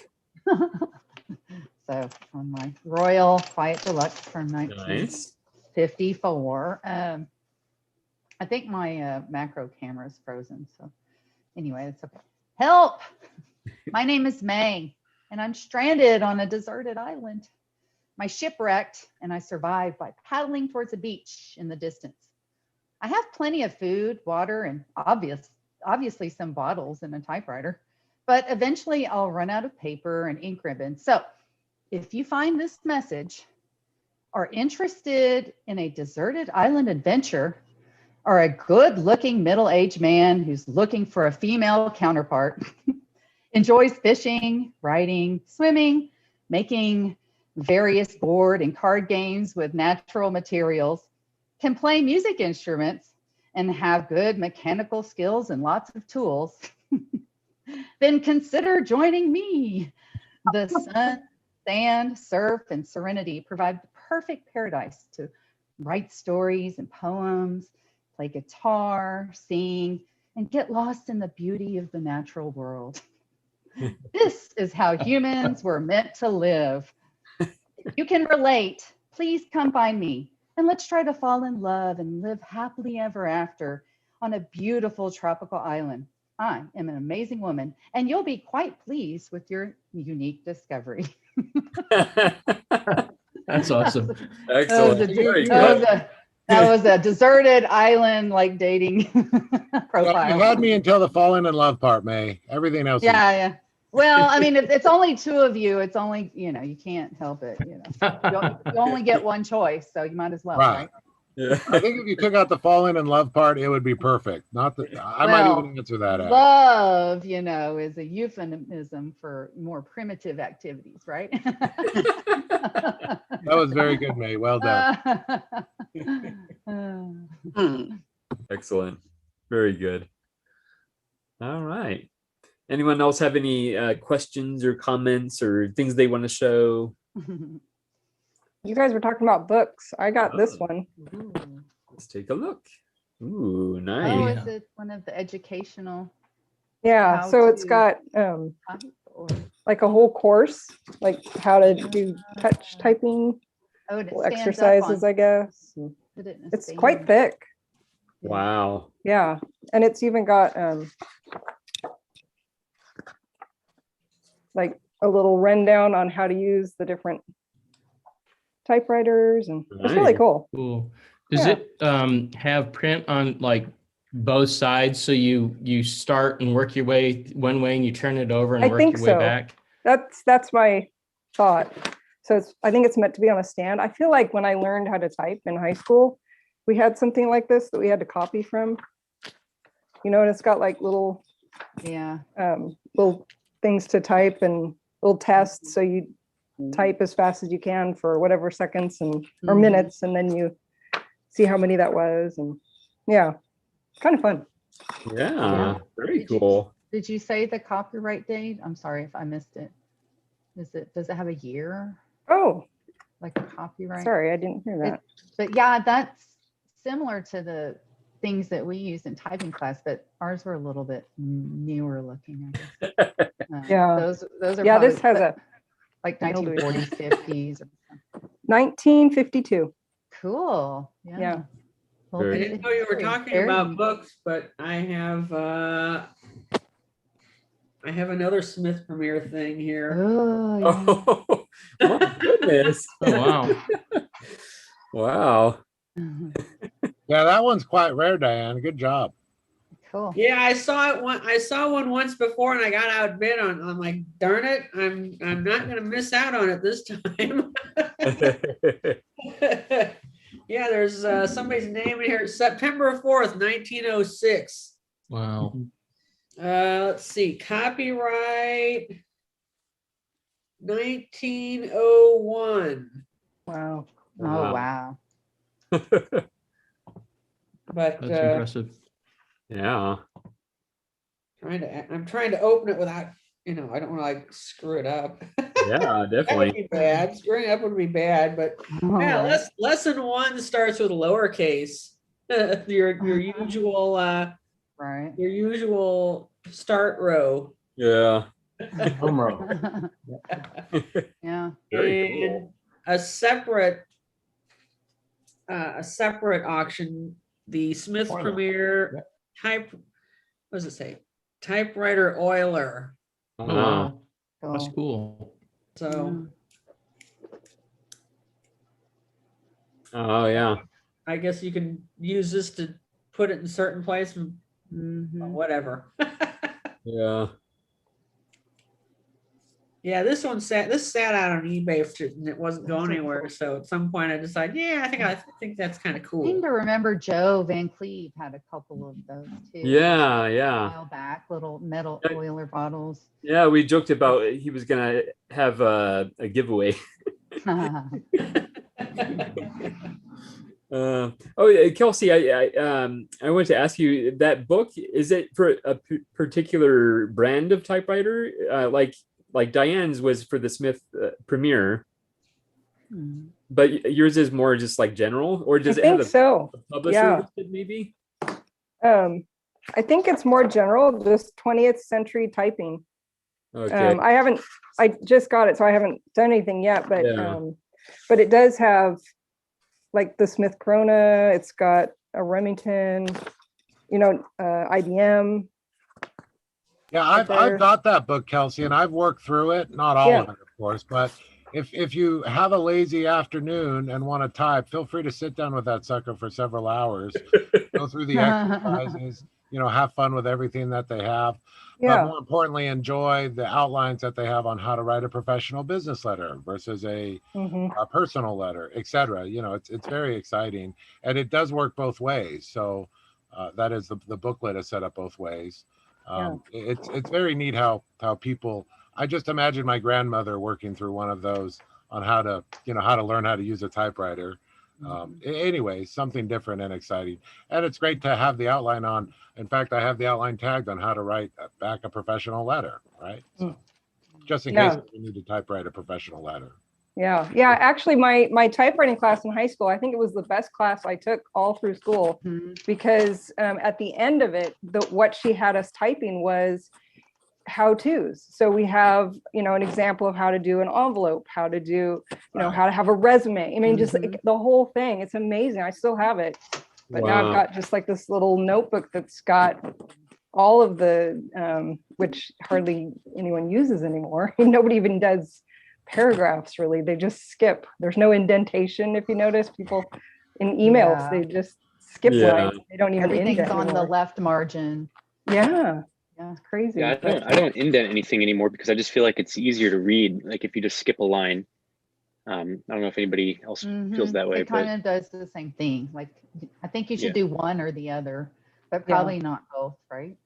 Yeah. It all depends on the format you choose. Yeah. Yeah, you're wrong, Eric. We need the indentation. Sorry about that. Depends on who you're sending the letter to. Yeah. Well, I indent, but that's mostly to save the lines for actual writing. Just because I am trying to keep my letters shorter.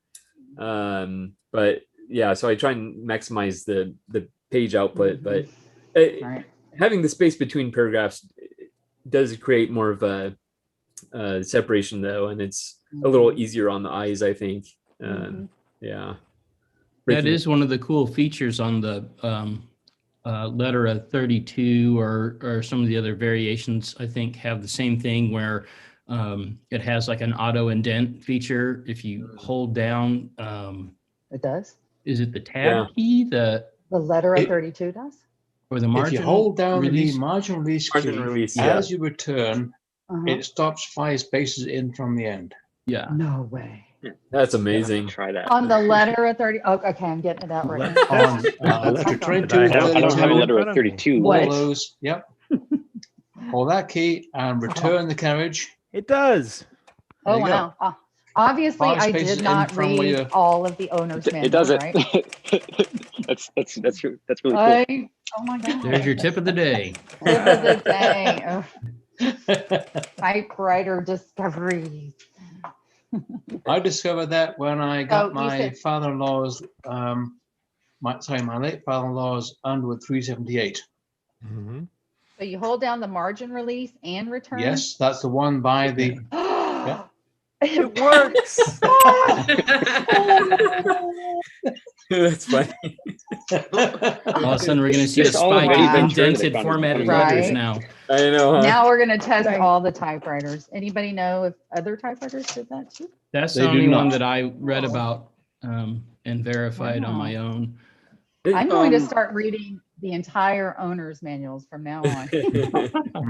Is it all letterers that do that, or just one? Wow, cool. All of them. I do know that the letterer 22 and the 32 do it. Okay. Wow. Because I have not had any experience with any of the other models. Ted's got the 35 out that works that way too. Yep, it was a letter Technically a 32. 32. Yeah. Oh, that's right. I You have do the have Ventura, which the transplant. I forgot. I think Ted said that this was essentially a 32. Is that that is a letter right? 32? Yes. Yeah. Oh yeah. Yeah. So That'd be Same more food, like different shells. An Is it Oliver Dora. Yeah. It's one of those Barcelona letterer 32s, isn't it, Eric? yeah, it says Ventura on the front, but on the back it says made by Olivetti in Barcelona, Spain. It's Oh. One of the things I've noticed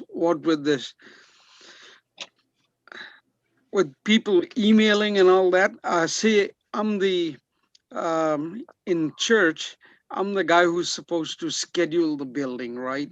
So I get plenty of emails from people. Most of the people who email me are from being a Mormon church. Almost all of them are graduates of BYU Provo in Utah. And I'm absolutely amazed at the people don't you don't know who the email is addressed to.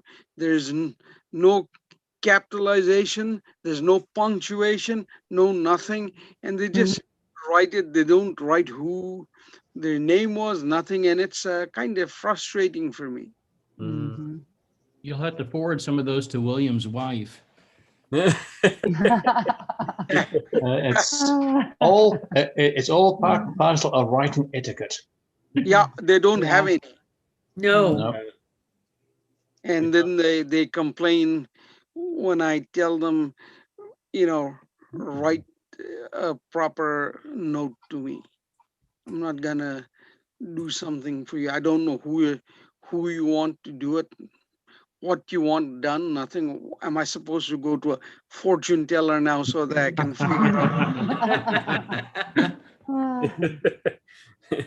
Sometimes I read the text scrolling along the bottom of the TV screen and I noticed a lack of punctuation. It's like, it's just one long sentence. It's like, seriously? Yeah, and also there's plenty of spelling mistakes, even if they're not trying to spell foreign names or for places of foreign places, or even if they just have to write Raleigh, North Carolina, they'll get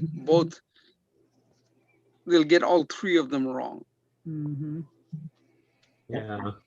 And you have to make sure that you write the right stationery when you talk about paper. Yes. Otherwise, I'll tease you mercilessly. Yeah. Internet. As is The internet. appropriate. That's funny. So I understand Curry has something he would like to show. Typing prompter. Yes. Well, I know a couple of our previous weeks, I know May and Natasha have gotten mail while we've been on our meeting, and I've been wearing my typewriter T-shirt, and I see Natasha and Kelsey also have some typewriter related T-shirts as well. Hey, so what I about did me? is a couple of weeks ago. Also. Cool. A couple of weeks ago, I launched my own typewriter business and site called willowcreektypewriters.com, and the mail just showed up here at my house while we're on the call. So I've got a few of them that I can show you. Yeah. Oh, nice. I've done the. Well, I got to move some stuff out of my screen here. So there's the deluxe. Yep. From the And that's actually embroidered right on there. It's not just screen printed. Is it the Olympia Deluxe? Yeah. Yeah. I'll have to get one, at least 2 of them. At least, right? So we got that one. And then I also, this one's not embroidered, but I did the jeweled escapement Yeah. logo. Oh, nice. Move that one over. There we go. The Smith Coronas. From the Smith Yeah. Corona. Galaxy series. Ah. Did you figure out how to get an actual little emblem, a little crystal diamond in on there? Mhm. And this is one of the first ones that I did. We've got Even Viva the la revolution. Wow, nice, cool. Yeah, that one took me a while. And then this one was fun to do up. We've got I love that one. Smith Corona. still collecting more. This is free for everybody. I like that one. Very good. Oh, that's funny. So the shameless plug, go to willowcreektypewriters.com. We've got those on t-shirts, and then there's a few other designs, and I'm going to keep adding more. And you can also get them in stickers as well. I've got a sticker. If there's other things that come up, hey, Ted got his there. That's great. Yep, got that yesterday. There we go. He's got the shirt on too. Yeah. Oh, got to show off the shirt. I didn't. Yeah, it's a typeface, not a font. There you go.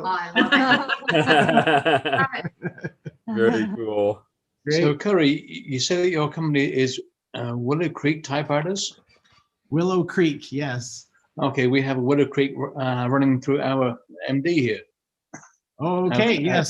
So do we. Yeah. We're like a townhouse complex, and we've got a creek running through with willow trees. So that's where the name There came you go. from. Yeah. Had that in mind for a while. So yeah, yeah. Very good. He's got some good designs. I Yeah. approve. Yeah. Feel free to put your link in the chat as well, and I'm going to be saving that. So Yeah. Thanks for letting me share. yeah, definitely.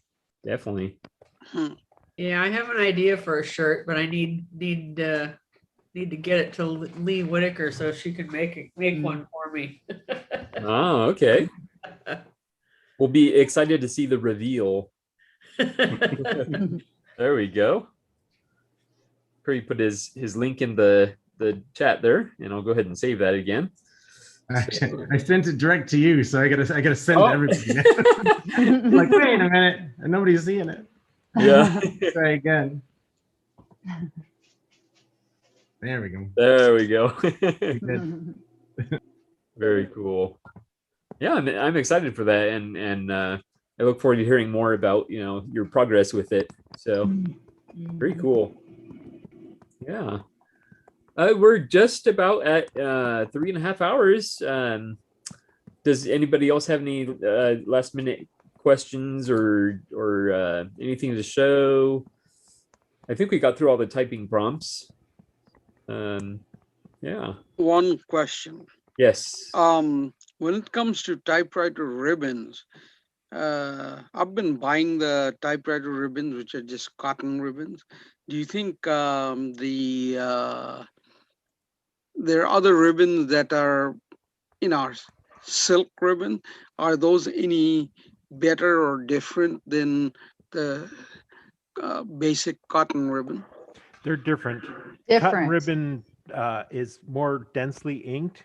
Yeah. And a silk ribbon will print a finer line if you have a typeface that is very fine, thin strokes. Silk ribbon is really good for that. Okay. And nylon's kind of in between. Yeah. Okay. Like if you like bold, dark, cotton is the way to go. Yeah, definitely.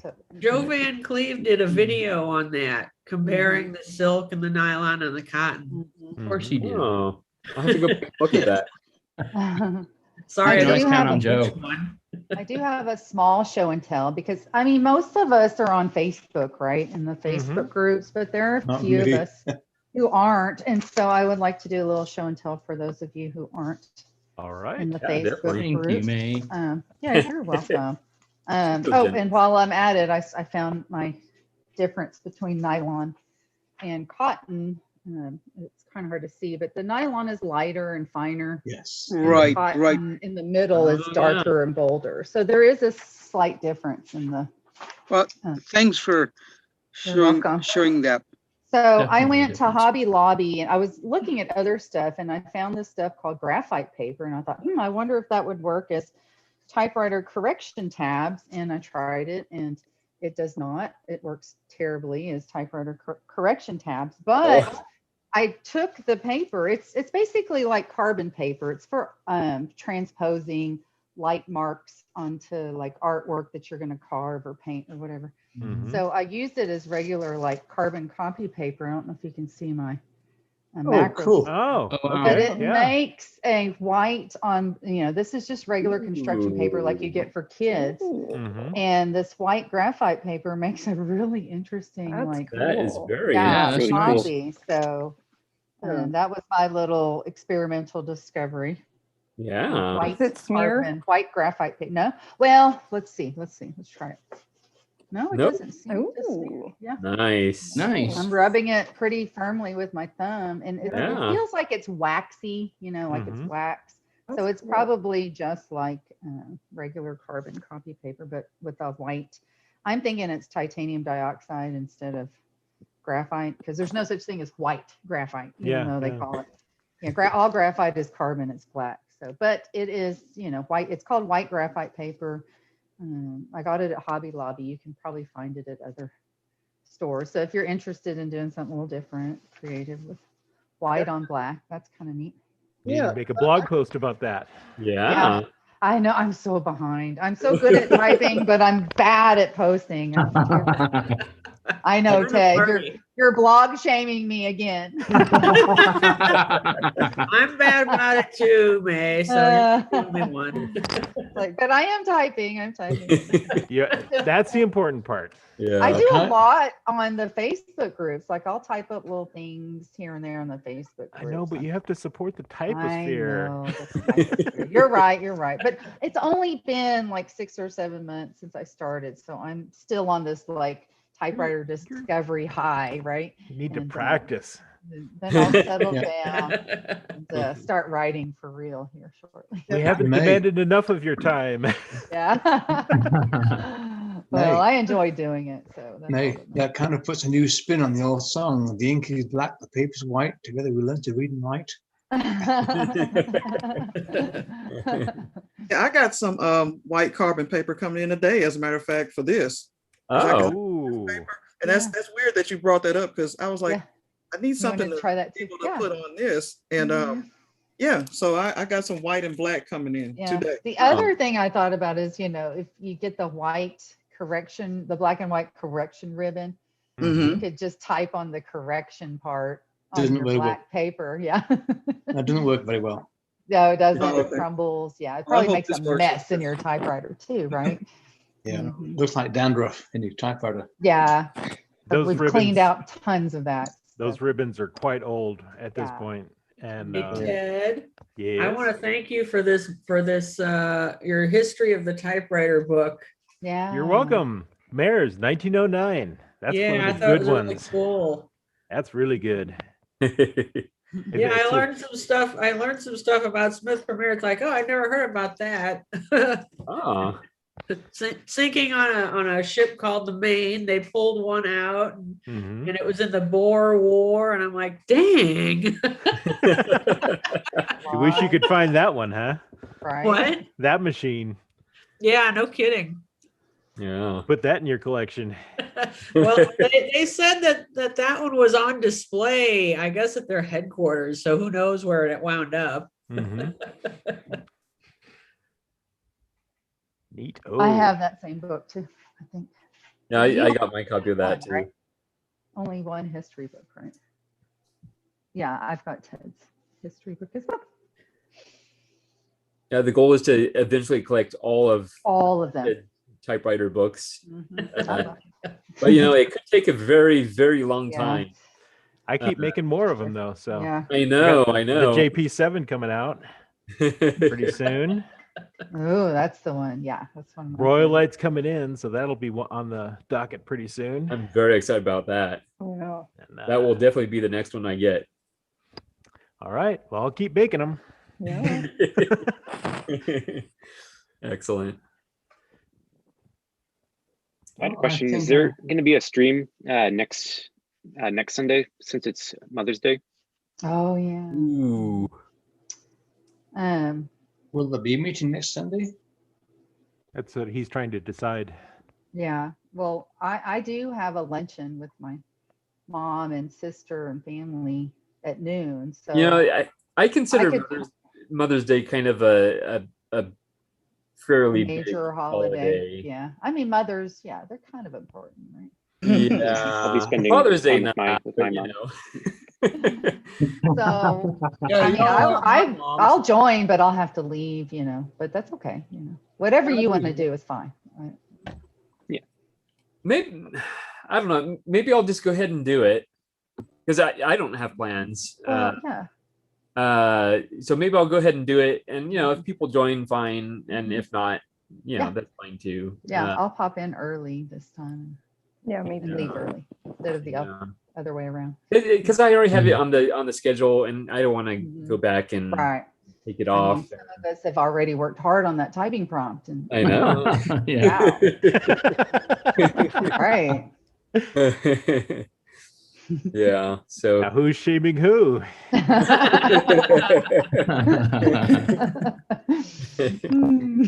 Excellent. But yeah, thanks for pointing that out, Eric. Good point. I was like, what holidays are there in May? I'm like, oh, there's no holidays in May, but yeah, Mother's Day, one of the bigger ones actually. For some people, not for everyone. Yeah. Yeah. Oh, I'll be here because us Indian never heard of Mother's Day. Every day is Mother's Day. but there's no holiday called Mother's Day Yeah, in exactly. Indian context. Exactly. Yeah. In England, we grew up knowing Mothering Sunday, which is an English tradition, which usually happens in March. But Mother's Day is very American. Yes. Yeah. Yep. It's probably a Hallmark holiday, but it's okay. It really is. I like being appreciated on that day. I'm not gonna lie. Yeah. Uri found the typewriter in Gilligan's Island. Yeah. Good, huh? I didn't take Cool. note. I found it. Cool. Angel on the Island. If any of you have it on DVD or something like that, maybe you could look it up, and then I don't have to pay iTunes $3.49 for the episode. So. Maybe it's on YouTube. Yeah, they want $2.99 for the episode. Oh, geez. But Oh, there's a really? typewriter in there. Maybe Hulu or I don't know. Yeah, I don't know. It might be even on Prime, but I think It's on in Prime. the States. In Canada, we can't get it on Prime. Oh, yeah. We'll have to pirate a copy and send it to you. Well, I have Prime. Well, my wife has Prime, so Yeah, we have. There you go. maybe See if she can I'll- look it up. Just get a screenshot of it. Yep. And And we figure can out what identify it. we We can answer the age-old question. Yeah. Probably be covered in bamboo or something. You know, you won't be able to tell. Now I'm super curious. I'm gonna have to do that as soon as we get off. Yeah. One thing I liked about Gilligan's Island was they always had these broken radios or Well, the professor had a radio. but then they powered it with a bicycle. Yeah. They had these miraculous ways of like fixing them or getting them to work just long enough to, you know, make contact, but then not to get themselves off the island. So Well, Gilligan would always trip over the radio. yes, that was it. We have a Gilligan's Island fan in the house, I can tell, and his name is Tidmonk. Well, I grew up watching that stuff, so Yeah, All of us. exactly.